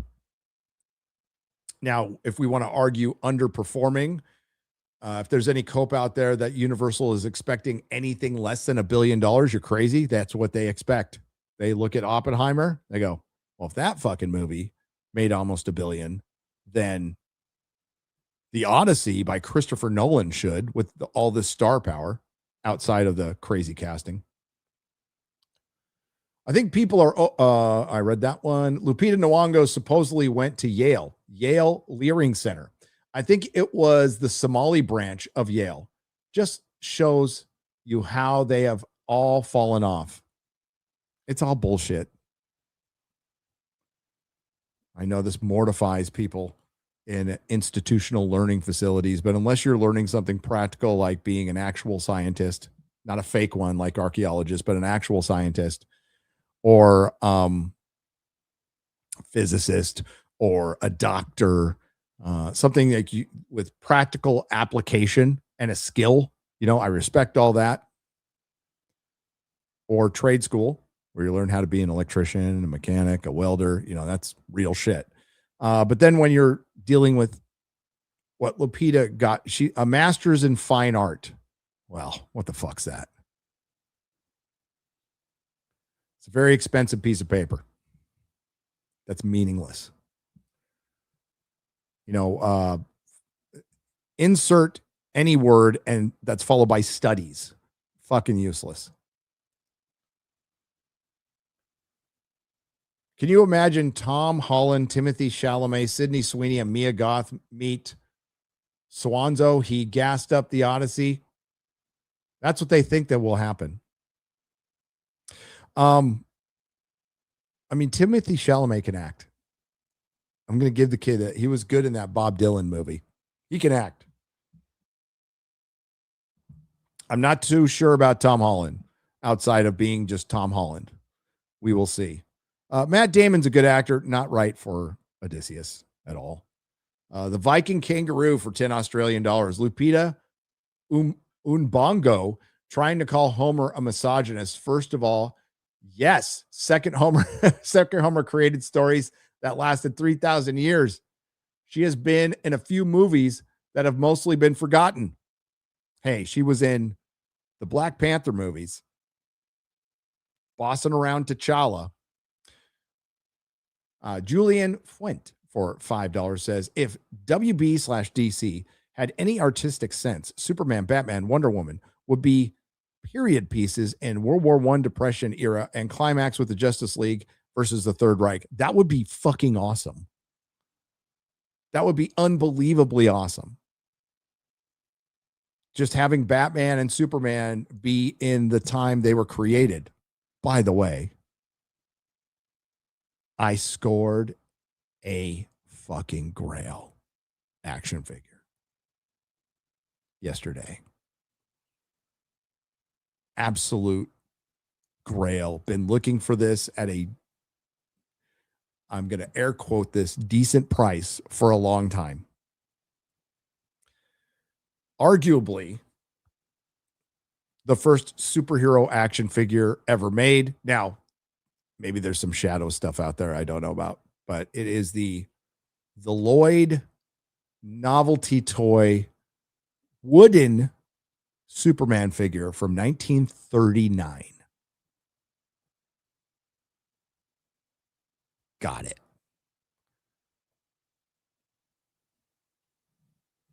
In good shape. Not all beat up. It's like, oof. Can't wait to show that off. It's awesome. But yeah, like a Batman set in the 30s, a Superman set in the 30s. That'd be fucking awesome. I think they should do that with a lot of superheroes. I mean, maybe you should do that with the X-Men.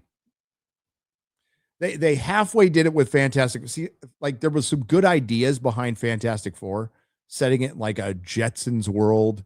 But the problem is you would have to do the whole Marvel universe, but I'm not against it. And having that 60s feel, the only problem was Pedro fucking Pascal and female Silver Surfer.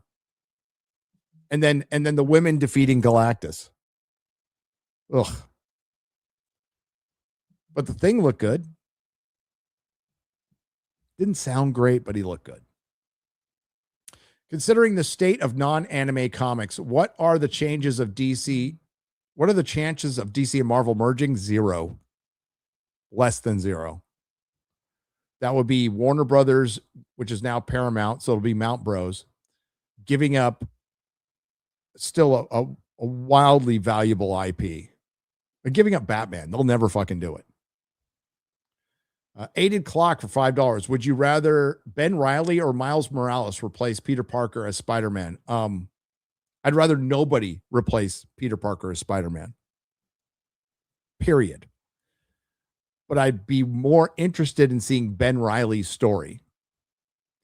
Miles Morales doesn't have any interesting stories. Miles Morales' best stuff is in movies and games.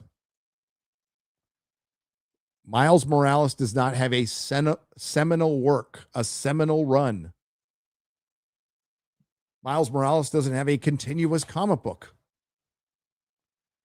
When Miles Morales came in as purely as Black Spider-Man, Black Latino Spider-Man, Ultimate Spider-Man sales dropped of a book that was selling consistently for a long time because they wanted to do a gimmick. Because guess what? The Ultimate Universe had played itself out, just like the Absolute one will. Keep in mind, Ultimate Spider-Man with Peter Parker was outselling Amazing Spider-Man at one point. But I'd much rather see Ben Reilly's story or Spider-Man 2099. Jacob Russell for $5. I'm surprised James Gunn isn't blaming piracy for all the projects failing. Well, the problem is, it was noted yesterday or day before that Supergirl is so bad, people don't want to pirate it.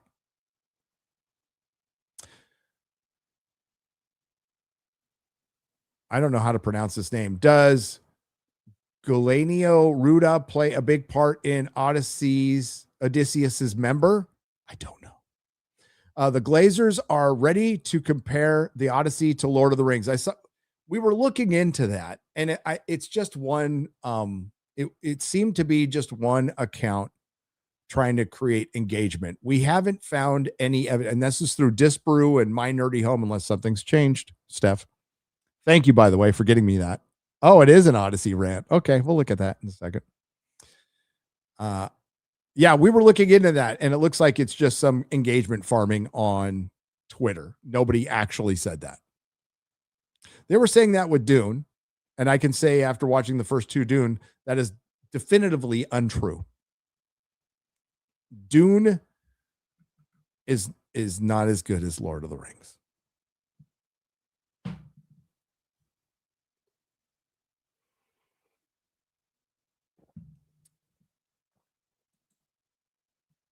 I probably did. That was probably my wife. No, my wife was coming in to say goodbye. Oh, the Godzilla fandom didn't like Drinker's review, and one user said to stay away from the franchise in the film. The one where Drinker liked it. Yeah. This isn't the first time they've asked Drinker to stay away. I think Drinker will ignore them, continue to make his reviews, praising a fucking movie.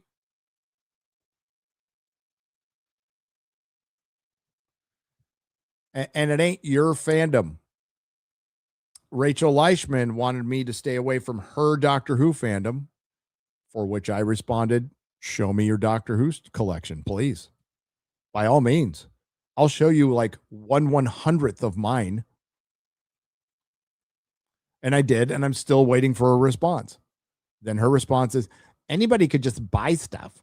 Oh yeah, because you know what I do? I buy shit I'm not a fan of all the time.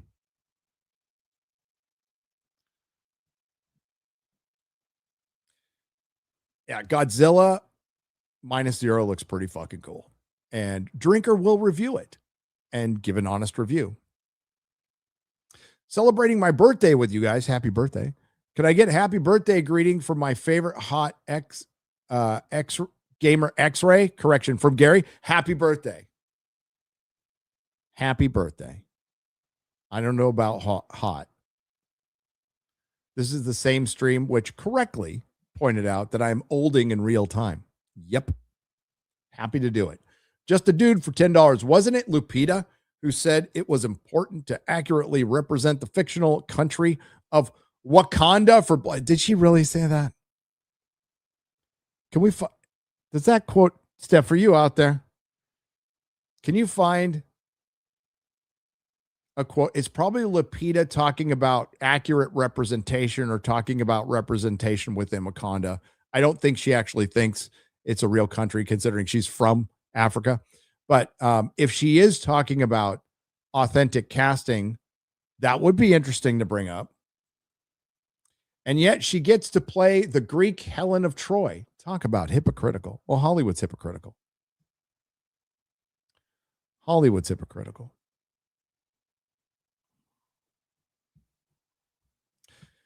Clumsy Dork for $4.99 says Gajira. Oh, I'm fired up for that. Zero, spelled with an X, for $2 says Diabeto will return at Avengers Doomsday. Diabeto will review it. Joe Danger made me a new PFP, says ran out of channel names. Well, that's good. Drinker is Boomerang. What Asian do you wreck for him? Oh, Drinker, like what? Boomerang on his stream. So like, I need to find him an Asian. He can find his own fucking Asian. Not giving up any of my Asians.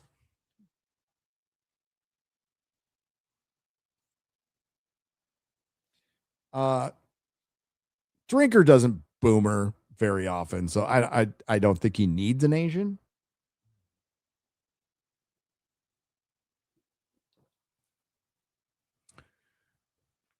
Despite being really drunk, he's kind of a sharp guy.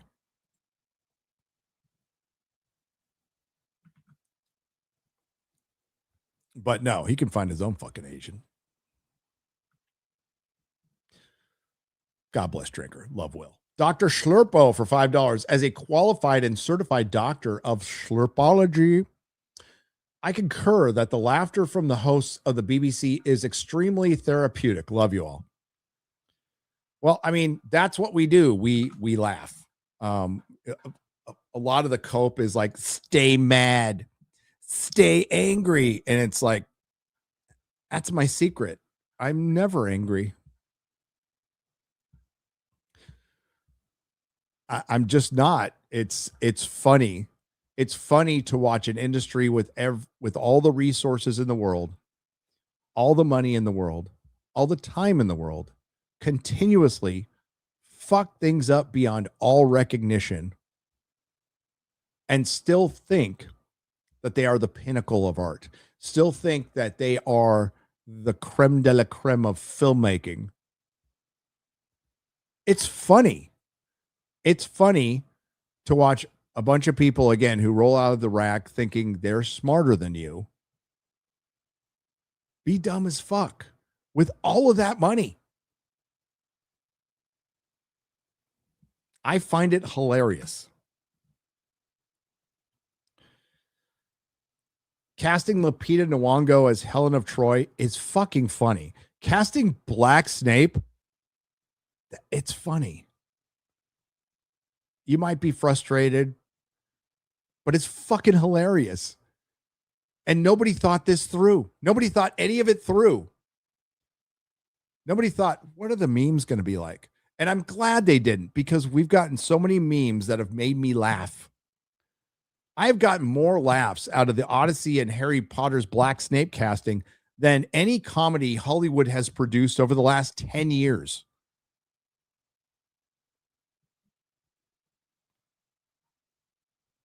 And it's also the thing that works the best. It's the most effective. Getting angry isn't effective. Now, occasionally something happens and, like, okay. You hear a Twi'lek is out there fighting for the civil rights of their people, and you just like have heard enough, and you're like, what the fuck? And then you throw your Andrew Garfield action figure head at your screen and break it. But that was years ago. And my only real meltdown before that was Snowflake and Safe Space. And that was just as a frustration coming from like a comic book retailer, because I would have been screaming in my store over that. Other than that, I'm having a good time. I'm laughing. The thing is, we're in this weird time where we are getting more stuff, like parts of Hollywood are listening and parts won't. It's just weird to get it from Christopher Nolan. But my God, the jokes write themselves. I have been waiting to use that E.T. Elliott clip for like 2 years, because I find clips and I'm like, I can use that somewhere. So I put them in a file, and that thing has been sitting there for 2 years. And I'm like, oh my God, I got a chance to use it now. Thank God. Elliot. What part of the Trojan horse were you in? A Trojan horse? What I was, I don't want to talk about that. I want to talk about what part I was in. We'll just say that the horse was male.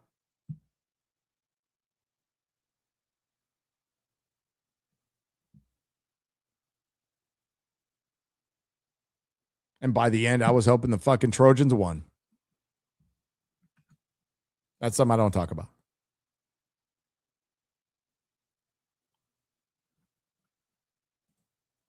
Listen, I was low man on the totem pole, right?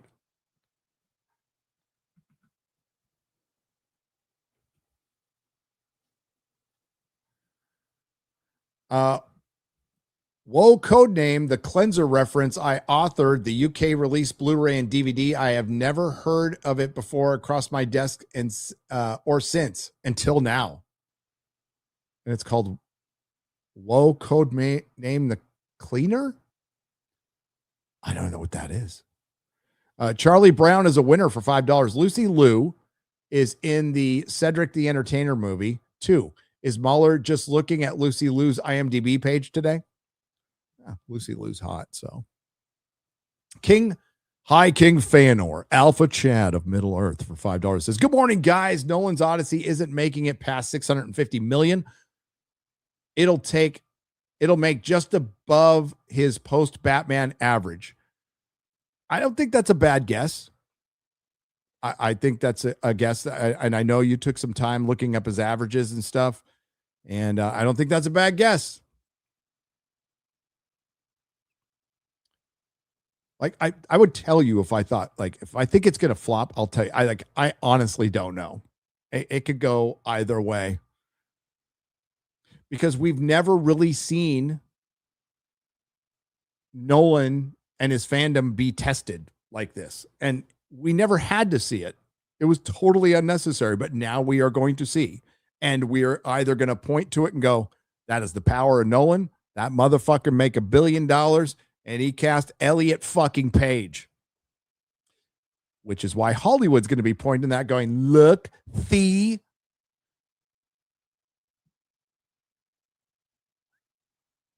That's why he did it.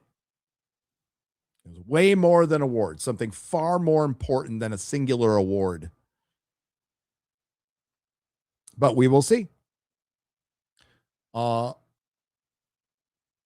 Barbasar the Brutal for 50 Swedish krona says, as and Mahler, I'm developing a 2D RPG Schlurpo game called Glup Shitto. Glup owes 50,000 to Schlurpo. So you work odd jobs, email it you when it's, I would love to see that.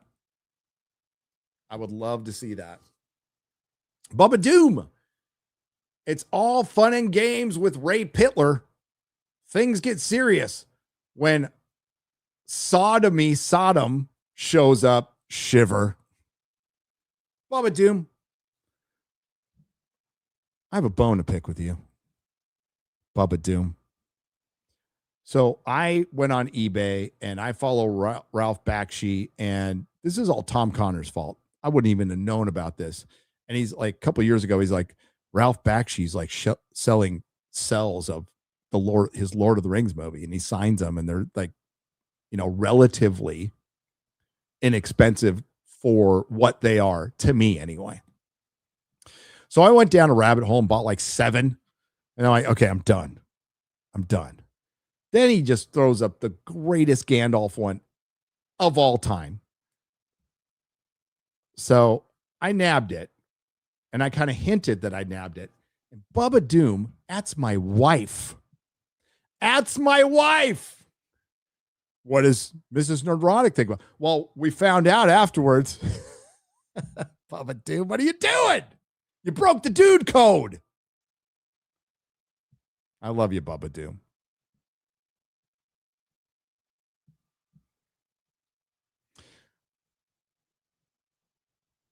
Land Far Away for 55 yen. Gary, is there a consensus on what ever happened to the Mary Celeste? What do you personally think? Boy.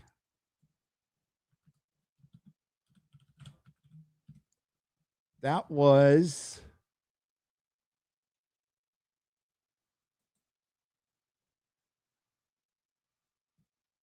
oh my God. I type in Mary Celeste, and the third thing to come up is like porn. Okay. I spelled it wrong. No, I spelled it right. The History's Oddest Mystery. The Ghost Ship. Okay. I'm trying to figure out what Ghost Ship. Jesus Christ. So that's the one where when they found it, there was like still signs of life, like recently. I think like a candle was burning or just burnt out, or there was some food. Oh, I haven't thought about it much. I mean, the logical thing was that they got spooked by something and all jumped off all at once, or aliens came down and took them.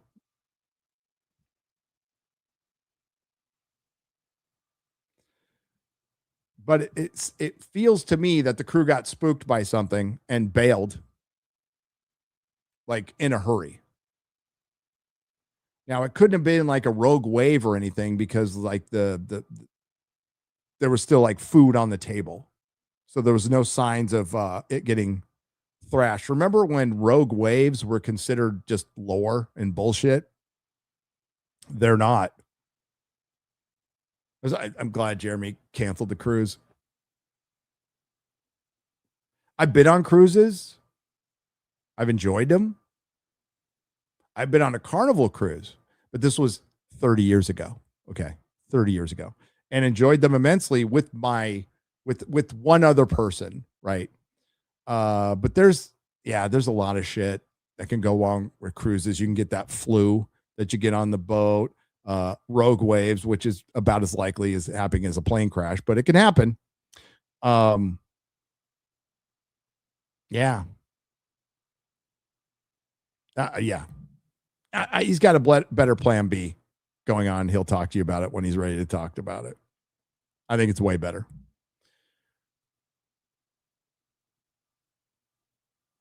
The thing is, with like a meetup cruise, you would also be mixing it up with going to the island and going and doing your own thing. And how would you coordinate that? That'd be rough. Having just coordinated, well, not me, Michael Collins, coordinating 80 people, which he did very well, but it's not easy. It's not easy. The fellowship travel's great, though. Fucking hail to you guys. I had so much fun in Japan. I want to go back. Gary, is there a consensus on whatever happened? Oh, I read that one. All right. There's another one. Do we have leftover hot D? Oh God, yes. Okay, we're gonna get in the House of the Dragon now. We're gonna get into House of the Dragon. Gay cruise lines. Don't they have gay cruise lines? I know they've done gay cruises. Like I know you maybe you're not joking, but they have definitely done them. They have gay day at Disneyland. I mean, it's not only for gays because that would be illegal, but they do gay day at Disneyland. They've been doing that for years.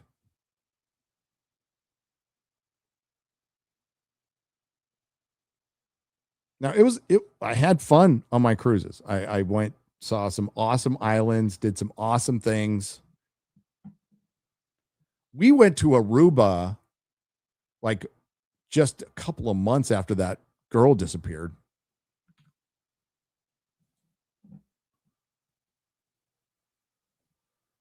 House of Puff the Magic Dragon.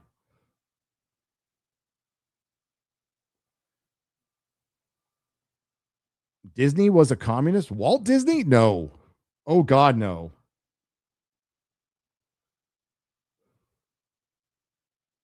Walt Disney was the opposite of a communist.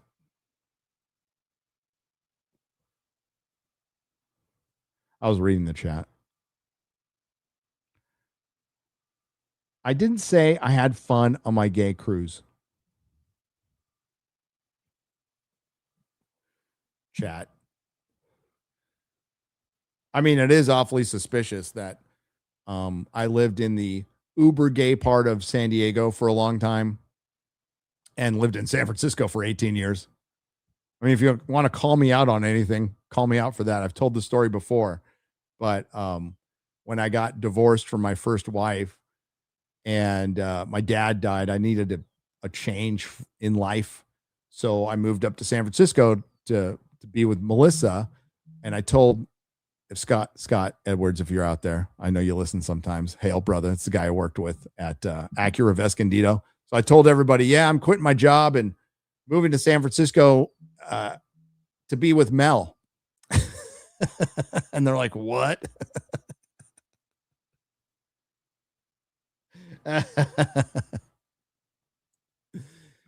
I let him think it for a while. It's all good. Hillcrest, you called it. Who was that? Who is that in chat?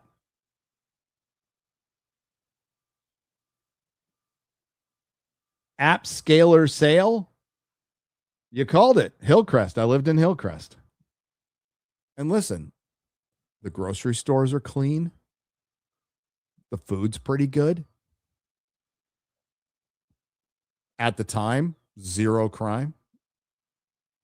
Just a bunch of gay dudes.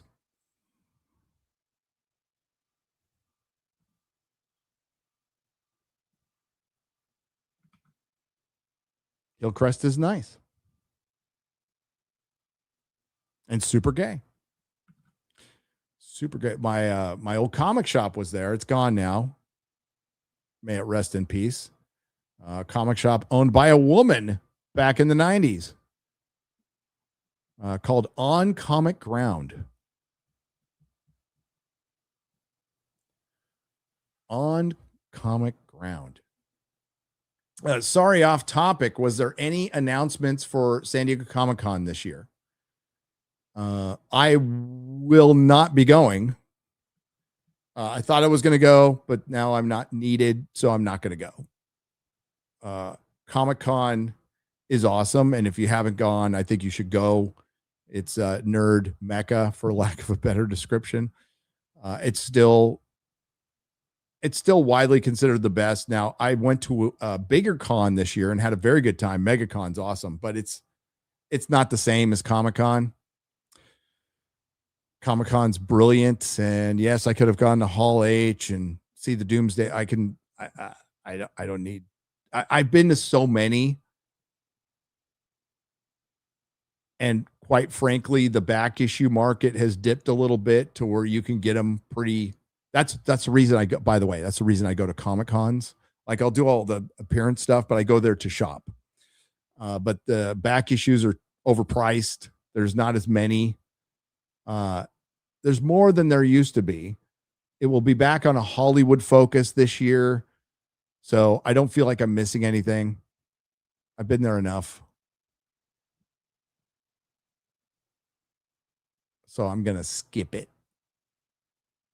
I already had to skip one con. I don't think it would be right to go to Comic-Con after skipping Southeast Game Exchange. Because I had to work. And the Odyssey's coming out. Let's keep in mind that I was set up to go on a trip. You guys are going to laugh at me and roast me for this, and I deserve it. I was set up to go to Egypt prior to the trip I actually went on with Ben Van Kerkwick. Great guy, by the way. Awesome dude. And I backed out because the trip was during Snow White. And I'm like, I can't miss Snow White. I can't. And I was right to do that. You got to focus on the channel sometimes. Ben understands that. But yes, I skipped going to Egypt for Snow White.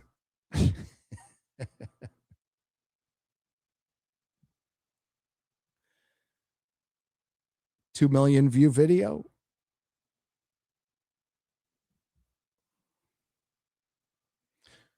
Is episode 4 actually supposed to rally? I hope so. According to Grace Randolph and others, episode 4 rallies and makes Rhaenyra triumphant. I'm guessing it's in a really dumb way. Letty for $4.99. Ryan, what is said in Game of Thrones about the Sunfire being dead, but couldn't be dead yet because it hasn't happened in the show yet?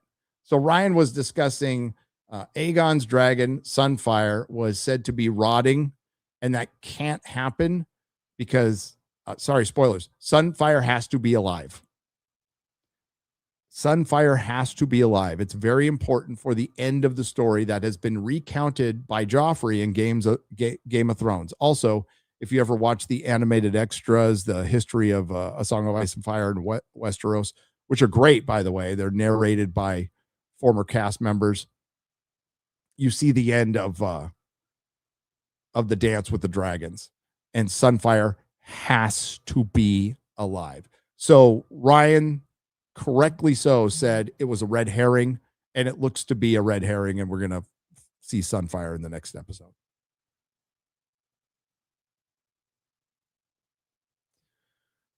If they ruin Daemon, we riot, and you all know what I mean, says Jared Riley. Well, they're ruining Daemon. Daemon's now nerfed and kind of stupid, which is really fucking frustrating.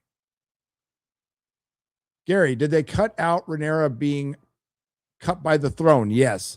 I thought that happened almost immediately when she took over. It did, and they cut it out. They had her menstruate instead. Oh. Remember when they were going to do another Game of Thrones series? And it was going to be about Lan the Clever, and it was going to show a more detailed version of the origin of the White Walkers. It was in the Age of Heroes. And Lan the Clever was going to be gender swapped into a woman. And the series was called Blood Moon. Now, Moon's blood is menstruating in A Song of Ice and Fire. So they were going to make a feminist show that was literally named after fucking menstruating. They spent $30 million on it, and they pulled the plug. Wonder why? Who was involved again? It was S.J. Clark. Oh, God, what's her name? It was female director. Yes, S.J. Clarkson, who was this hot name for a while because she was a woman. Because she was a woman, she was going to direct a Star Trek 4, and she was behind this Game of Thrones spinoff, the first one, that didn't happen. And oh, what else did she direct? Madam Web. Madam Web. But she was the it girl for a minute. Like, oh my God, a woman needs to direct because she's got a vajayjay.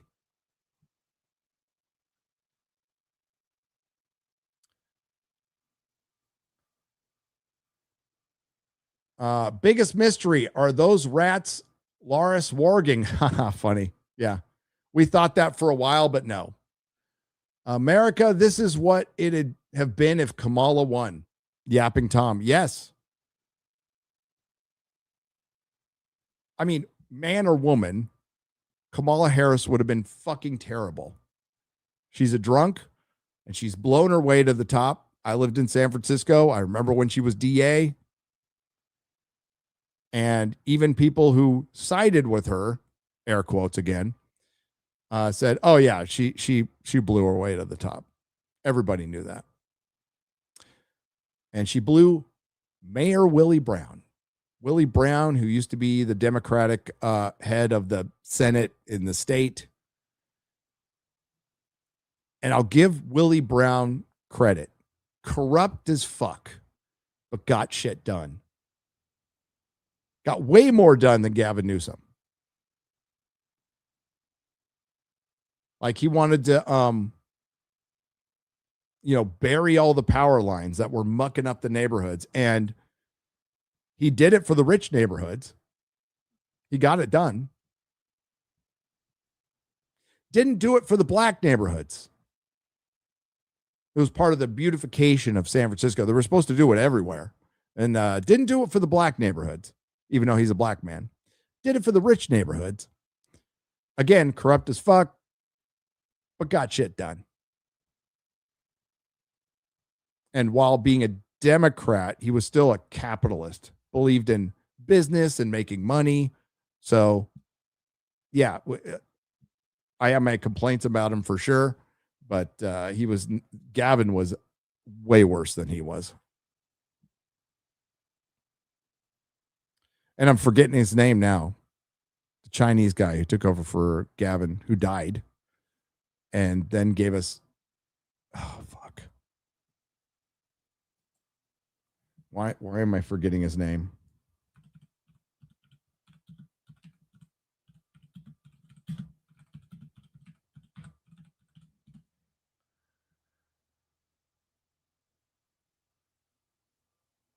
Ed Lee. Ed Lee. And he was basically appointed by this political guru who's totally not a gangster. Her name was Rose, like a cigar smoking Chinese woman. Like she basically put him in office. It's so fucking corrupt there. It's unbelievable. Yeah, but Ed Lee has passed.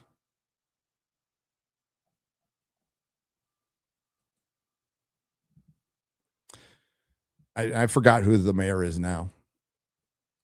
Drew Sewell for 30 says, Gary, I'm going to read this again. I've been THC free for 2 weeks after being a daily user for 10 years, and congrats. You were right about the one thing I disagreed with you on. THC isn't fully out of my system yet, and my life is unimaginably better. Sobriety rules. Sobriety is based. I don't judge what people do in their spare time. And if it's just once in a while, then more power to you. If you're wake and bake, you're an addict. You're an addict. And you're not, THC is addictive, like everything is addictive, because it's a symptom of another problem that needs to be worked out with a therapist or going to meetings or whatever. But wake and bake is not good for you. The pot lobby has been very good to convince the world that it's actually good for you to smoke pot. I remember having a long argument with my good friend, Christian Martucci, who got me the job at Technicolor. We had this argument in Technicolor, and I was ganged up on, and they defended pot like it was defending their fucking mother. And they were convinced. I'm like, it's just as bad as smoking cigarettes. No, it's not. I'm all, yes, it is. You're smoking a carcinogen. It's carbonizing your fucking lungs. It's bad. It's not good for you. Like, it doesn't do that. I'm like, who in the fuck did you hear that from? And they said this is bullshit, but it's not. THC stores itself in the fatty cells of your brain. So your brain can heal from it if you stop. It doesn't permanently damage your brain, but it does slow things down, shall we say.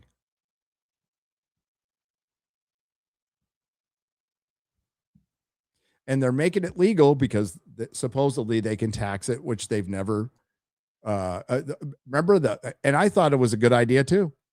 Like, we're going to tax the hell out of this and there'll be a bunch of money for the state. Well, there isn't. It also greatly affects your driving. I don't know if they figured out a good way to test for it yet, but you are under the influence if you're stoned and driving, which means you're dangerous. And it was a noticeable difference in California once they made it legal. And I know a lot of people get mad at this stance. I'm not saying you can't smoke pot. I think you should smoke pot all you want at home. It's your choice as an adult. It's not for me to say you should or shouldn't. But to run with the narrative that it's perfectly fine, it's actually healthy, it helps people with depression, as bullshit. As utter bullshit.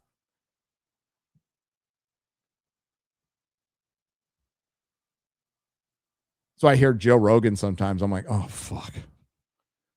You know, pushing hallucinogenics, which are, on the grand scheme of things, probably the most harmless because a lot of them aren't addictive. But having dabbled with that myself, more than dabbled back in the day,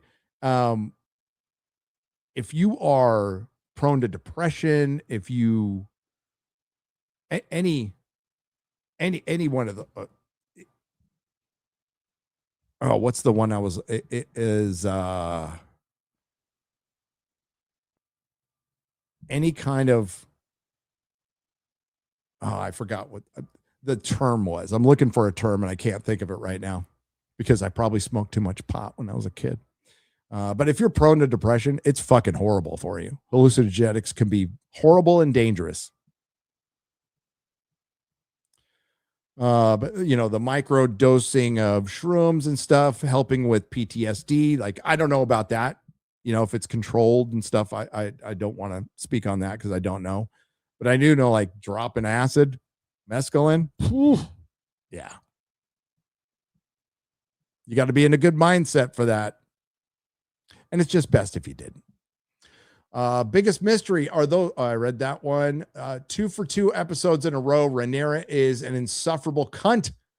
Hugh is basically the only likable character. He is at this point. Proud saying it's going to really change the context of his character later. And I still might be rooting for him.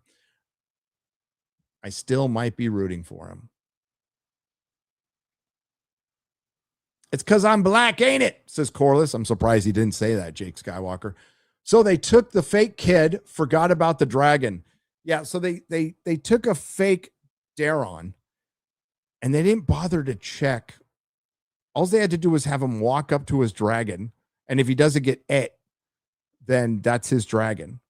Just to check. And Damon in the books would do. He's paranoid and smart enough to do something like that. It was so dumb. It made him look retarded. So they took the fake kid for this episode. This first episode of season 3 was so lame. It was the first episode of season 3.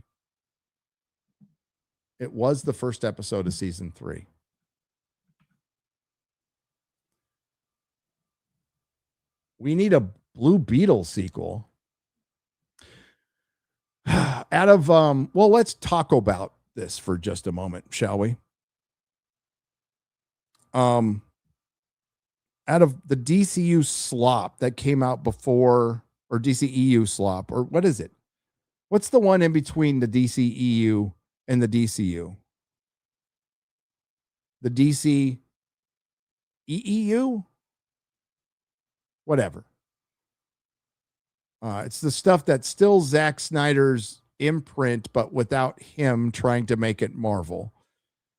Of that, Blue Beetle was the least offensive, I would say. I would call it the least offensive over Flash or Black Adam. Listen, Pierce Brosnan and fucking as Dr. Fate was fucking awesome. That was awesome. But with Blue Beetle, boy, I'd say least offensive. I mean, unless you're Latino, where they lived every fucking stereotype imaginable. But he was supposed to be, his character was supposed to be in the DCU, but it wasn't necessarily tied to Blue Beetle. James Gunn said it. I'm confused. I think James Gunn was confused. I think everybody's confused.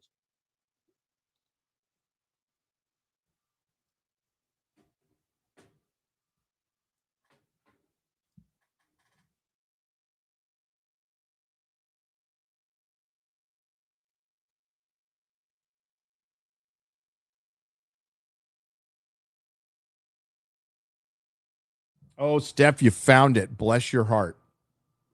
All right, I'm going to do a couple more of these. Then we're going to get to Lupita Nyong'o talking about Black Panther and John Campia's rant. Why not? Let's have some fun.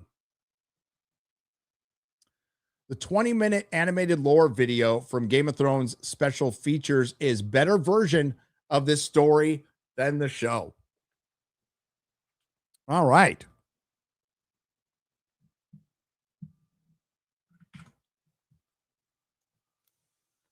I agree right now. I agree.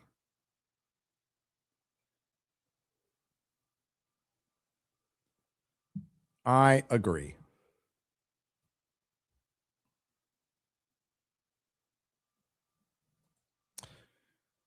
Let's get to let's see this.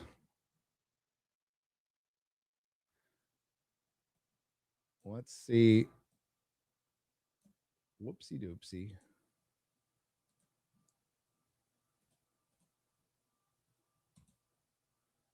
Thanks, Steph. You rule.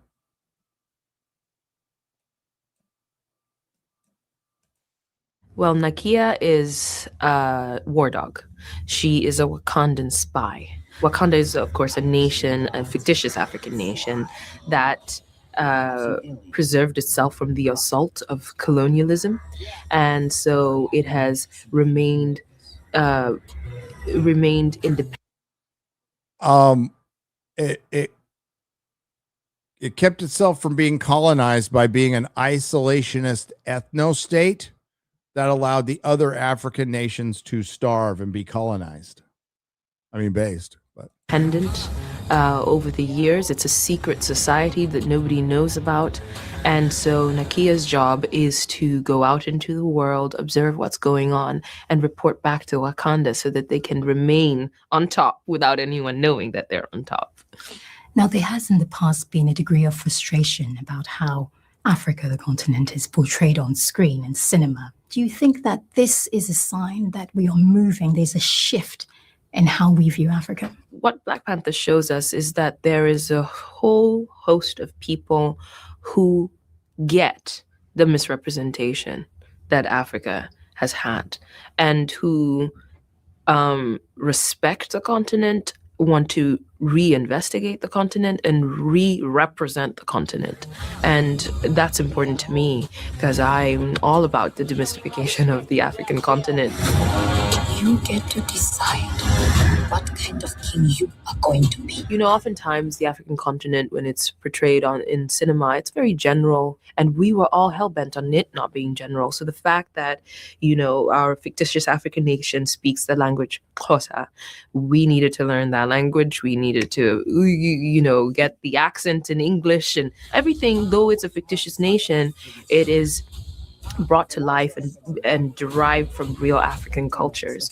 And Huh. so even with the costumes, Ruth Carter talks about researching the So it's derived from the culture in its in, despite the fact that it is fictitious and it's important.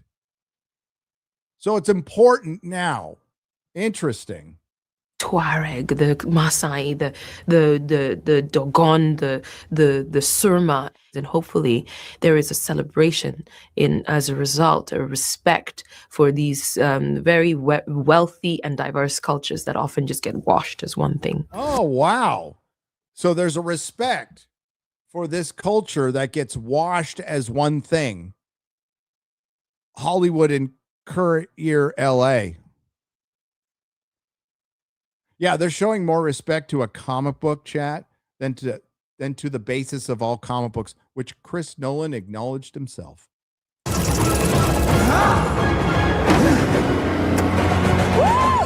go! To have such a flashy, satisfying fantasy, and then to have in it embedded such important conversations that we really ought to be having in the real world. Oh, really? Means everything, because it means that the masses are going to see this, and what comes out of this is a hopefully really important conversation. Ready to go! Interesting. So we're not having important conversations now with the Odyssey? Are we not having conversations about representation, authenticity? I think we are. Being an example, an aspiration for little people of color, who are little people of color. Did she just say little people of color? Who are going to be watching this and looking up to us and reimagining what is possible. Being an example, an aspiration for little people of color, who are going to be watching this and looking up to us and reimagining what is possible for them in the future. Well, Nakia is reimagining what is possible through a Black Panther film, knowing that this is influential. But when we call something out that's inaccurate in Greek culture, well, then you're racist.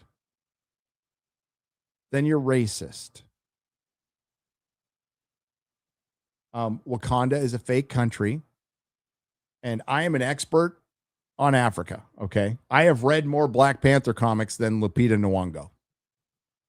I promise you that. I have seen more Africa Grand Tour and Top Gear specials than Lupita Nyong'o. So I am an expert.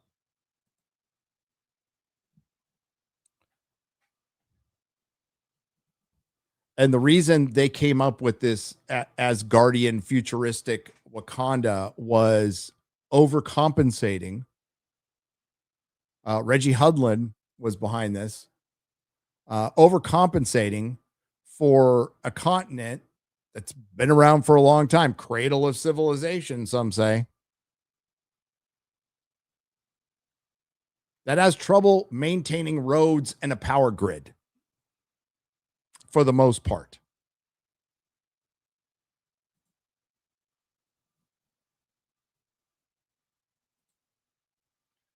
For the most part. Do we really want to see? Oh, I'm going to have to preview some of this.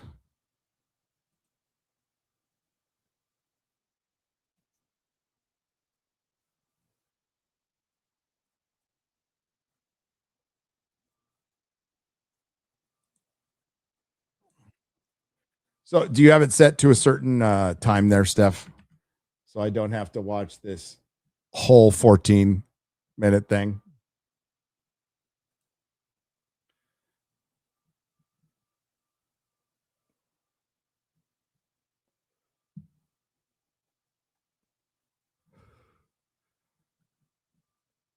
It's because of colonialism that Africa can't grow as a nation.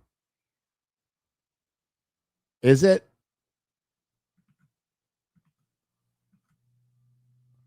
I mean, is it for real? For real. Where was I? I still have some. We'll wait for Steph to answer. Then we'll get to John Campia. I don't want to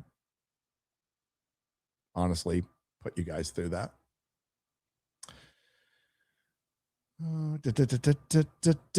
Do you guys think we saw the shepherd this episode? Maybe. Or are they going to screw that up as well?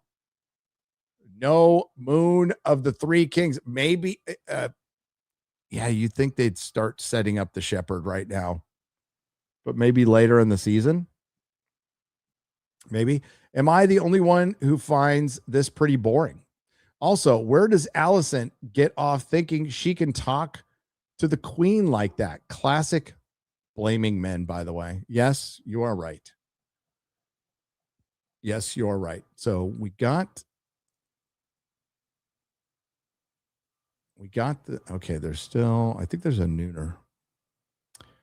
Boop, boop, boop, boop, boop, boop, boop.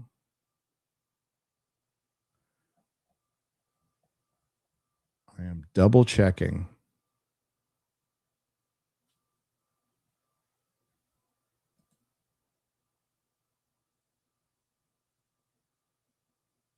Double checking. Let's, in the meantime, let's go over member messages, shall we? So we have Julie Bennett is a new member. Welcome. Welcome. Gary, were you on X-Men 97? They keep filling it with messaging. X Factor, Mutant Ice, Girl Boss Jubilee, Tragic Slave Apocalypse, Groomer Magneto, etc. I never got around to the third episode. I wasn't hating the first two episodes. I wasn't engaged. We'll just say I wasn't really getting into it.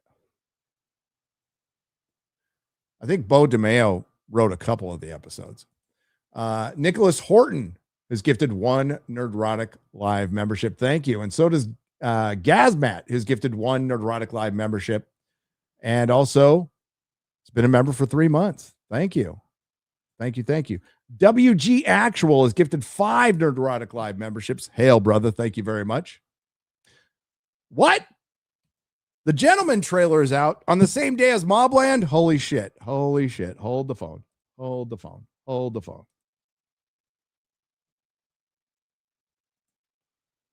Let me see.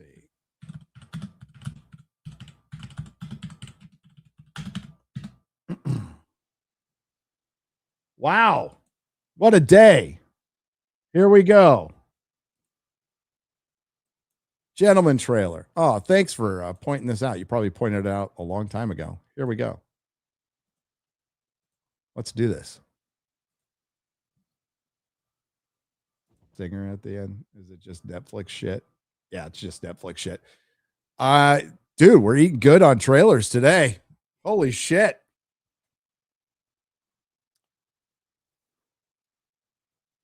The Gentleman was shit. Hugh Grant. I love the movie. I absolutely loved it. Let's go. So we have 2 great shows in September, potentially coming out. That's good. That's a good thing. That is a good thing. What time is it? I still have time to take my walk today. All right, let's mop up some more. Oh, we got to save the Buffy ones for when Mahler's here. John Getz for $3 says, I propose that the song for the end of Schindler's List, the ear-cutting scene of Reservoir Dogs, the raid hallway, hammer fight, Order 66, the boss's grave scene in Metal Gear Solid 3, Aerith's death in Final Fantasy 7, and the destruction of King's Landing, all set to In the Middle. It just takes some time. Hail Gary as Molly and X-Ray Girl. Been enjoying the meltdowns you guys are causing. Their misery is our happiness. Proud to be a chud. Hail, Josh Kent. Appreciate it. Jamie Black for $4.99. The DC needs to reset. That being said, I think Paramount could let Zack Snyder finish the Justice League trilogy in the interim. Well, considering what he's got mapped out, I'd rather just see the Ayer cut and kind of let it go. Joe Smith for $13.99. Gary, as I have absolutely loved your coverage of the immense crash out and burn of the slop called Supergirl. Thanks for the laughs. Cheers. It's been lots of fun. And 12 Spets met. What the hell is this? In 12 Spets met ing. Thanks. G-Dog. You're welcome. Type lazy writing into YouTube and you see the first result. Okay, let's see. Lazy writing.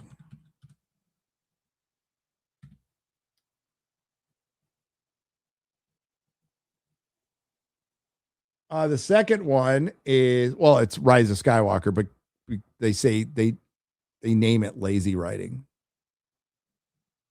I mean, they name the title lazy writing. The Odyssey will flop for Nolan, but flop for Nolan is, oh, that was one from the other one. Okay. A flop for Nolan is 800 million. Gone with the Wind was in theaters for 4 years. Yes, it was. That's back when it was things like that were in theaters for 4 years.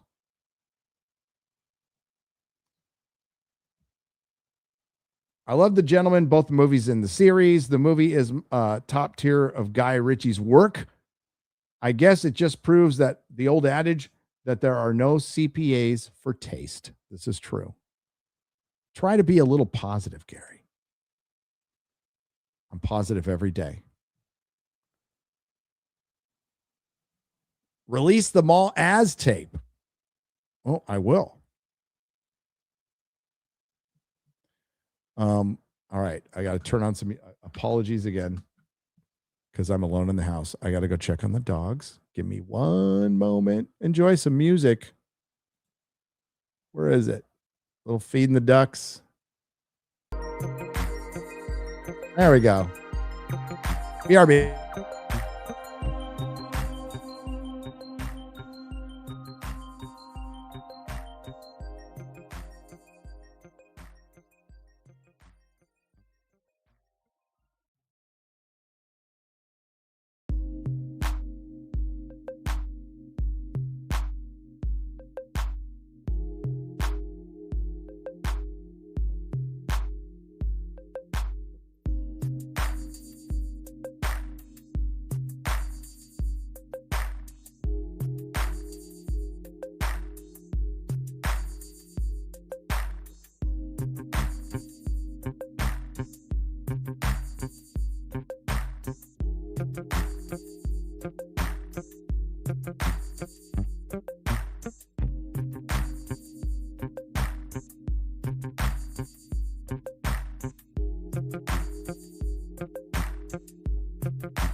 All right. Back. Feed them ducks. Feed them ducks. I was born in the 70s. So when adjusted for inflation, I have a 14-inch wang.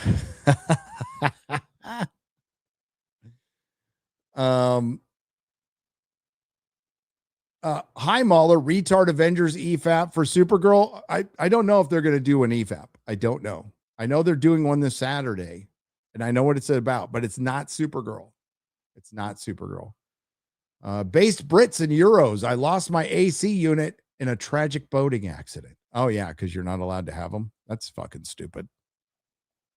That's unbelievably stupid. But that's Europe. Millie Alcock was dogged. What park does she go to? Thank you. Play the goofy song to the ending of Rambo 4. The middle. I did a Platoon one. I did a Platoon one. Gunn is going to lie and say Supergirl always planned to be on Max before Lanterns premiere in August. That's what my prediction is. Supergirl was always meant to go VOD so they can watch it for Lanterns. I 100% agree with that. Will they show this corporate punk rock pile of garbage in the corporate punk rock museum? No. Well, maybe. Might have dodged a bullet there. You may have had to see it again in the background or something. Yeah, thank God. So we have another location. The Punk Rock Museum pulled the plug on us. So we have another location, and the RSVPs are filling up, and it will be announced soon. And it is August. So it's a little under a month away from the meetup in Las Vegas. Las Vegas. Can't wait. Warner Brothers looking at Supergirl's box office dumpster fire. Good Lord. What is happening there? James Gunn, Aurora Borealis. Has James Gunn said in any interviews or anything about why he wanted to have Jor-El say what he did? Like, what was the point of it? Is it part of the plan? Or is it really just a bad plot point? It was there for, I think, a joke. I think they did it for a joke. And they wanted to put the emphasis on, take it off Krypton and put the emphasis on like Clark's parents who are living now. But it really kind of messes up any Kryptonian lore you would want to do in the future. Yeah, it fundamentally changes the character. And it was done for the lulz. If one of the mods can throw in the RSVP, it might be in the description for this live stream. I didn't check.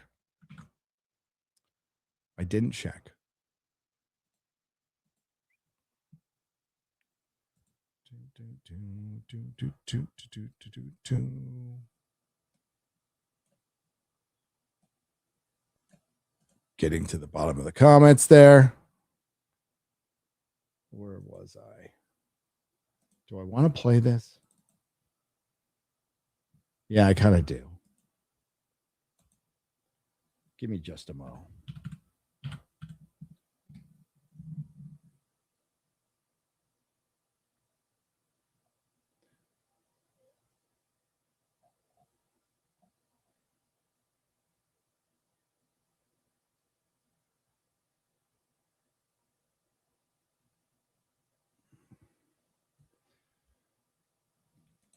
Yeah, fuck it. Let's play it.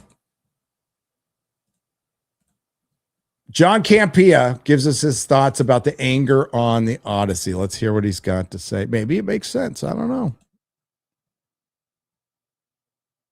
People who are currently online declaring that the Odyssey is going to be a terrible movie have not seen a single frame of the film yet. They don't know how the story is being adapted. They don't know the context of the world Christopher Nolan is building. And most importantly, they have absolutely no idea what Lupita Nyong'o's performance is going to look like in the film. She could step into this role and deliver an absolute masterclass in acting. She could give a performance so haunting, so captivating, and so powerful that it becomes the definitive highlight of the entire film.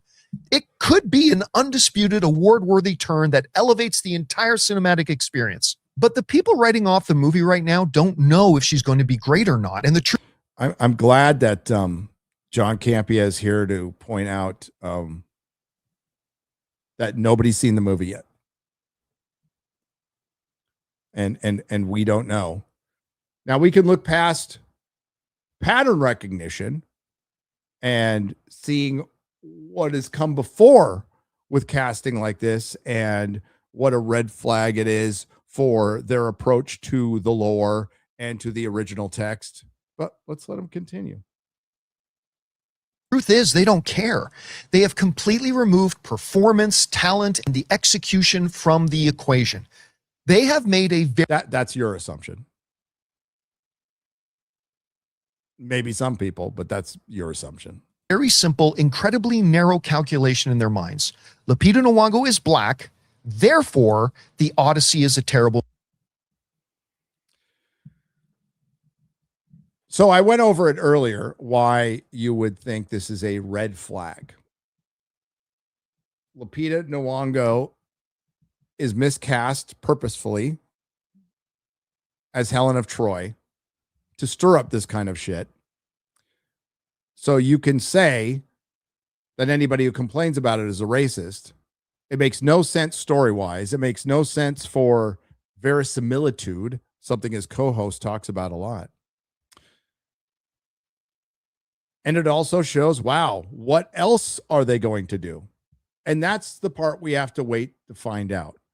But if you go look at, say, the Rings of Power, all the fans' concerns that they were being destroyed for were completely justified.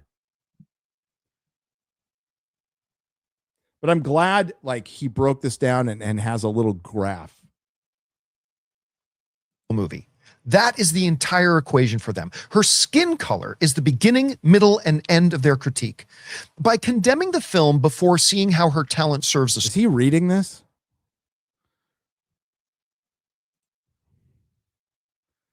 Is he reading this? Story, they are openly admitting that her performance does not matter to them. The only thing they are concerned with is the color of her skin, exposing the fact that this backlash isn't about artistic integrity at all. So let me take a second and address some of the objections some of these folks might raise. Of course, the people leading this backlash don't want to admit that their objections are rooted in prejudice, so they construct elaborate excuses to justify their anger. Let's address the two most common arguments they throw out at a project like this. The first defense mechanism is almost always the Black Panther argument. It's a standard internet talking point that people think is a massive checkmate. They'll say something like, "Oh yeah? Well, how would you like it if they cast a white actor to play Black Panther? You'd be furious." It's the exact same thing. Except it isn't the same thing at all. Really? This argument completely, fundamentally misunderstands how narrative and character development work in storytelling. In fiction, this is the last guy on earth who should be talking about narrative and character development. And that's not the argument, John. That's not the argument. Nobody is talking about the performance yet. We're talking about the miscast of a story that has a country of origin that was specific that they decided to subvert. And the key word here is subvert, which has been going on in Hollywood for 10 years, maybe longer. And that's what most people are calling out, the hypocrisy of the deliberate subversion. As far as characterization and how she's portrayed, we'll find out when we see the film. But you've already been taken out with one element. If you've read the Odyssey, she doesn't look like Helen of Troy, but Cersei's going to be it looks like horribly ugly too. And that's something I'd have a problem with. 95% of characters do not have their core narratives, motivations, or personal identities directly tied to their specific ethnicity. A writer might describe a character's physical appearance a certain way in a book or... So are you saying Homer was like, oh, we're leaving this open? Like a modern writer would? Or myth, but that description rarely serves an important load-bearing pillar of who that character is, what drives them, or how the plot itself functions. However, there are a few very distinct exceptions where a character's ethnicity is a core, inseparable part of their story, their motivations, and the entire narrative structure. Black Panther is the textbook example of this exception. Stan Lee himself was very clear about why he created the character. Black Panther's entire identity is completely linked to his being the king and protector of Wakanda, a fictional, uncolonized, Black African nation. Maybe it's because he's called Black Panther too. I don't know. Maybe. Hidden from the world. His race, his heritage, and his cultural... So, John is saying the most obvious things in the world, and like, I dug this up and I got it figured out, everybody. And it looks to me like he's reading it. It looks to me this is a script. Who wrote that script? Was it Grok? Well, probably not from John. Chat GPT. Not really sure. Background are the entire foundation of the narrative and his motivations. If you change Black Panther's ethnicity, the entire story of Wakanda, isolationism, completely collapses. Wow. I am blown away. I am blown away.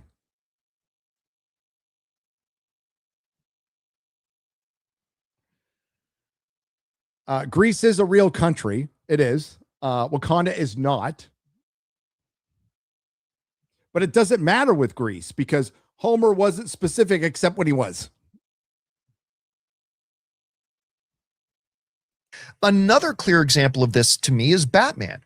Bruce Wayne isn't just a guy who happens to be white.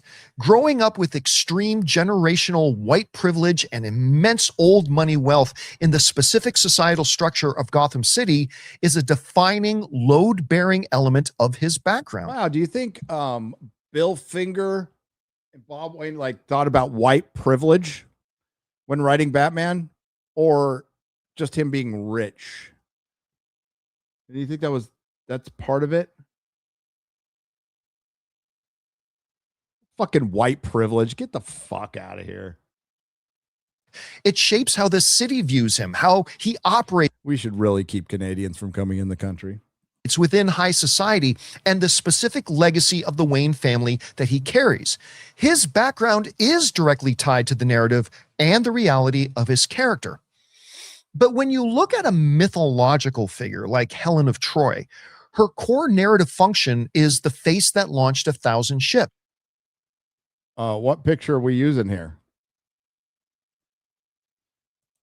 Has nothing to do with her being white or black.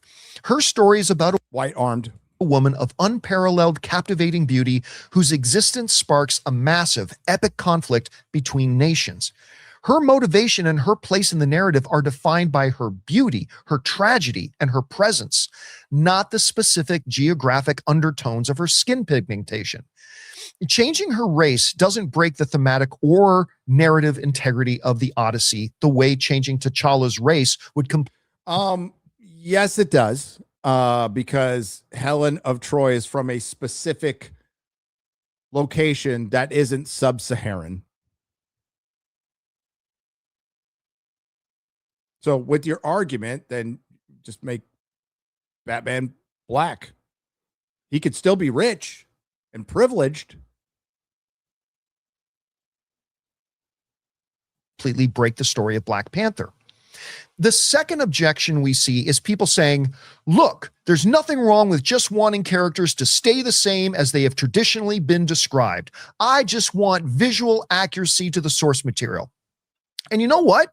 I actually agree with the core of that statement. It is completely okay to have a personal preference.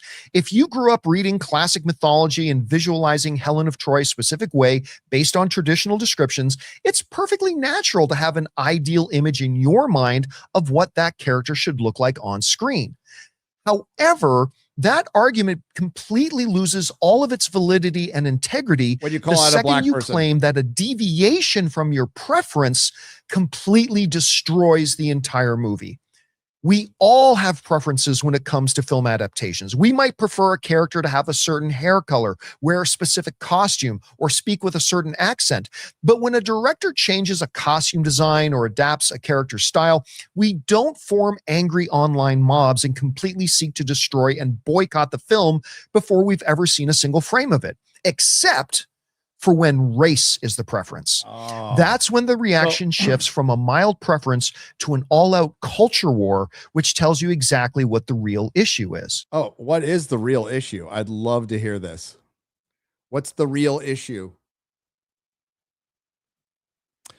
The real issue couldn't be that we've seen this before, and the real issue couldn't be in the motivation behind the casting, which is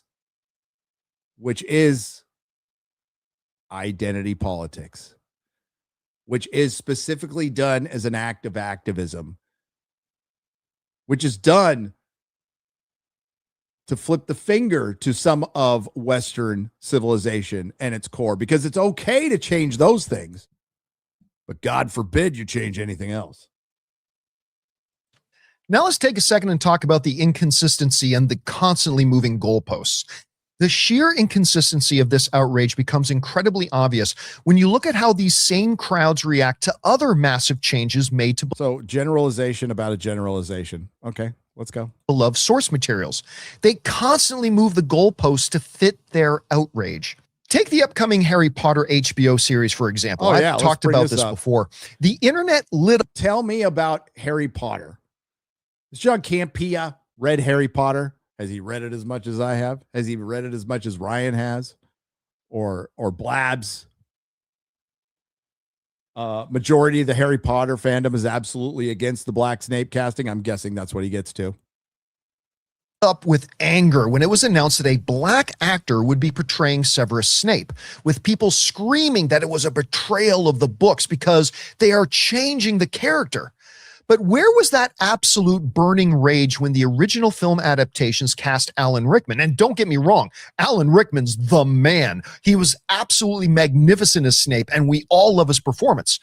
But factually speaking, Severus Snape is 31 years old in the This is something he had to look up on his script. It was brought up, John Campea.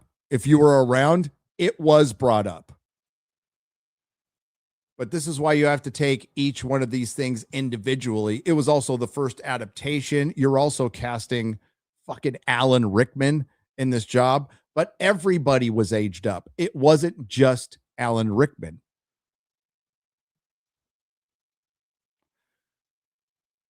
But if you're trying to compare age to how the character is specifically described in the book, which is pretty important for one, it's top 3 iconic character from the book. Not only is his skin described, his look is described, his hair is described, and what are you going to straighten Papa Esiato's hair? He doesn't really have a hook nose. He has straight, greasy hair that hangs down, which is described multiple times. So it is described, important enough for the author to describe it. And when people go watch an adaptation of a Harry Potter book, the vast majority of that audience just wants to see what the book described. Now, you could do this all day long in original work, but you're taking a work that's well known and making a decision that makes no sense. The only sense behind it would be, we did this as an act of defiance. You could, and you know what? The Harry Potter fandom would have been very understanding with race swapping a lot of other characters. But Snape, kind of important. And they do this casting because they know if you complain about it, they can call you racist, which is one of Campea's favorite things to do because he is good and righteous. book. Alan Rickman was in his mid-50s, literally decades older than he is in the book when he started playing the role. That is a massive fundamental deviation from the source material that completely shifts the timeline and dynamics of the character's generation. Yet, there was no widespread boycott, no accusations of an agenda, and no full-scale outrage over a 20-plus year age gap. Why do we object so violently to one specific type of physical difference from the source material while we completely ignore another completely different because physical? Alan Rickman looks more like Snape than Papa Esiatu, and you have to separate the film from the TV show. The TV show was supposed to give us a more faithful adaptation. Those are the words of Casey Bloys. A faithful adaptation. We see a casting of Black Snape, then we start questioning how faithful this adaptation is. As many of us have said, don't think it's going to affect the popularity of the show for the first season at all. Snape isn't in it that much, but it certainly fundamentally changes the adaptation as time goes on, because you're bringing in real world themes to things that already dealt with those themes allegorically. It was completely unnecessary. And they cast somebody. So think about this. They cast an actor because he was black. Why? Because Hollywood's constantly making an issue of this. They are obsessed over identity. And they want to use it. They use it. They don't give a shit about any of this stuff. They want to use it. Description from the source material. Look at how history and the art treat the portrayal of Jesus, for example. For centuries, in countless massive Hollywood epics, the traditional paintings, Jesus has been portrayed by white European actors with blue eyes, which is historically and geographically impossible for a first century Jewish man from the Middle East. Where is the massive online outrage demanding historical and source material accuracy here? It doesn't exist.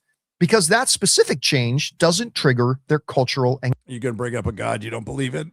Okay.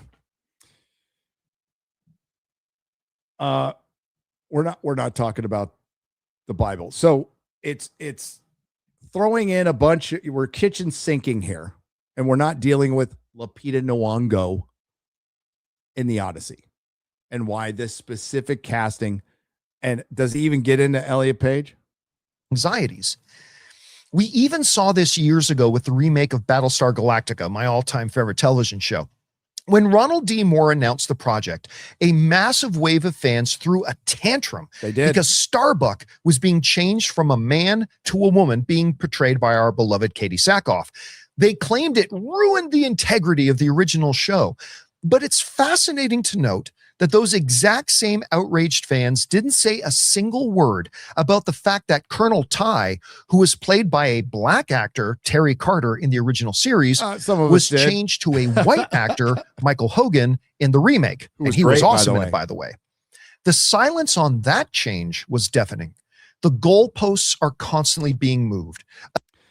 He's talking about goalposts while throwing up specific examples which are extreme, and there certainly was a lot of backlash with Katie Sackhoff, and she won people over with her performance. The problem is it was Battlestar Galactica. It's not Homer's Odyssey. Okay, we're talking about a show that lasted 2 seasons. A change to a character is completely fine and ignored right up until it involves a person of color taking on a traditionally white role. Now, look, when you strip away all the excuses, the fake concerns over historical accuracy, and the deeply... they're all fake concerns. Yeah, because people are bitching about the armor and stuff. Just totally fake. Flawed arguments, it brings us to a very simple conclusion. When the race, gender, or physical appearance of a fictional or mythological character is not absolutely vital to that character's core story, motivations, or narrative themes, we need to step back. We need to stop the preemptive outrage, let go of the rigid gatekeeping, and allow directors and filmmakers the creative freedom to cast whoever they believe is the best performer for the job. Do you think Lupita Nyong'o was the best performer for the job? Do you believe that for 1 second? Fake concerns, by the way, because he minimizes it, because John's right about everything. He's on the side of the good and the righteous, and not on the side of corporate Hollywood and Mr. Absolute Triumph. And as he reads this,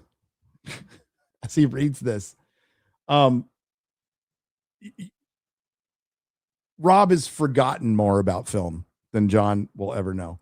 John got in early. He was a host. He thinks he created the movie space. He doesn't like what it's turned into because people wanted more authenticity from a creator and somebody who's got the balls enough to say, you know what, this is bullshit. And it's bullshit because we know the motivation behind it. Don't sell me that this is the best person for the job. Stop it. Christopher Nolan didn't cast Lupita Nyong'o to check a box or fulfill an internet agenda. He cast her. Really? Where is your proof of that? Where is your proof of that? Because I have proof. It's called the DEI rules of the Academy that you can go right now to the Oscars website and read.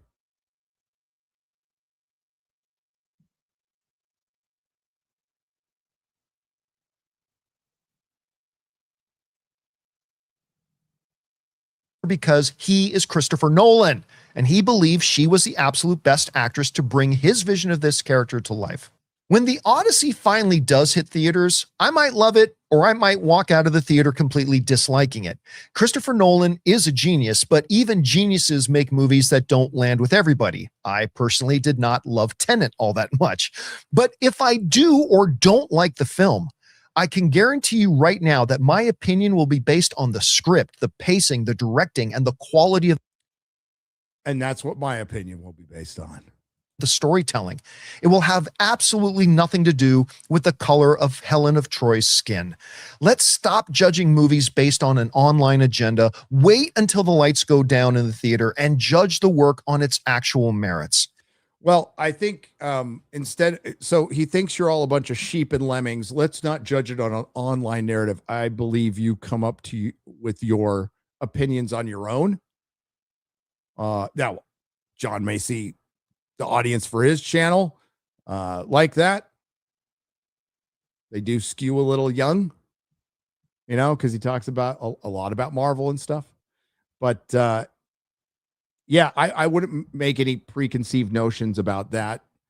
As far as, hey, I'm not reading this. This is just a response off the top of my head right now. I don't need to write a script or look up anything about Harry Potter. And listen, I want to end with this. This shouldn't be an us versus them or an us versus you sort of situation. We're all movie fans, all of us, you, me, all of us.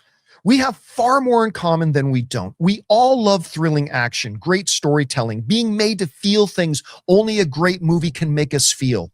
We all agree on that. So let's allow our directors to make the movies they want to make. Go see them together. Nobody's stopping them from making the movies they want to make. We are simply reacting to the movies that they make. Nobody's stopping them. We don't have control over that.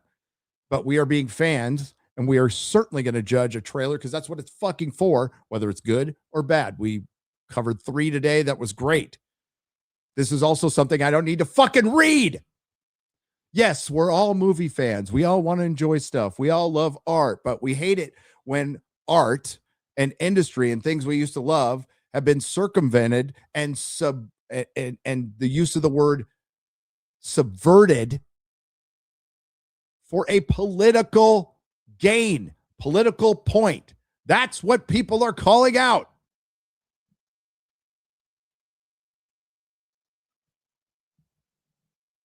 If anything was on the flip side of however John believes whatever his politics are, he would certainly be calling it out. On that point, you shouldn't have got so mad about those two robots in Transformers 2.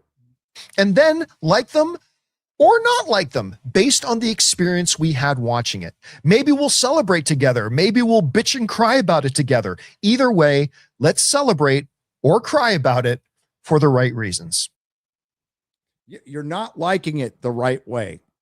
I am here to tell you, you cannot like a movie or like a movie however the fuck you want. Let's be better. Let's not upset anybody. Coming from the guy who called fans basement dwellers.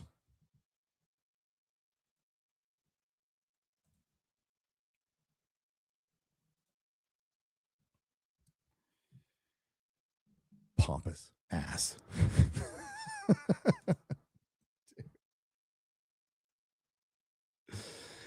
Oh, He hunted, Rob.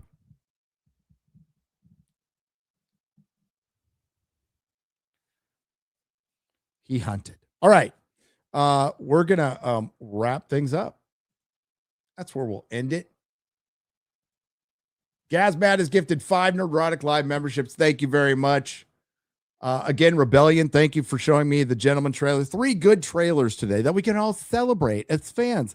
Let me go write something in Chat GPT where I have to somehow articulate that we can all celebrate the shared experience of cinema and have that communal enjoyment of art. It doesn't have to be this way. You know what? It doesn't have to be this way. You don't have to miscast people on purpose just to stir things up and to make a political point. You could just cast them the way they're supposed to be. Nobody's saying Lupita Nyong'o can't be in 100 other movies. Nobody's saying that. Oh, and when we do bring it up on the other side, it is a good point. I put in an example in my last video when Aaron Pierre was rumored to play T'Challa, something you brought up. Black Twitter fucking melted down.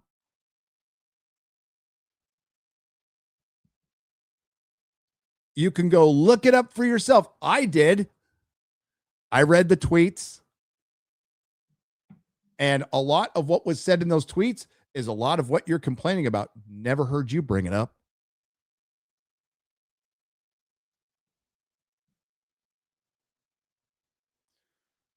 Thank you for gifting 5 Nerdrotic Live memberships. And Johnny, thank you for becoming a new member. We're going to wrap it up there. Thank you, ladies and gentlemen. Thank you for your time. Thanks to the Modrotics for your time. Thanks to everybody who participated. Thanks to everyone who left a super chat donation. You help keep the lights on. We will be back on Friday Night Tights tomorrow with Sargon of Akkad, talking about the Odyssey and so much more. If you are a member of the Nerdrotic channel, there will be a watch party this evening. I don't know exactly what time, but I will be watching Ghostbusters 2016 for the first time. For the very first time. So if you want to catch that, pay attention to the comment or post section, and I'll give you the time. Once I know it, I got to do a couple things beforehand, but yeah, that's going to be fun. In the meantime, go enjoy one of your favorite streamers out there. I don't know who's streaming, but probably Jeremy from Geeks and Gamers, and we will catch you next time. Have a great evening.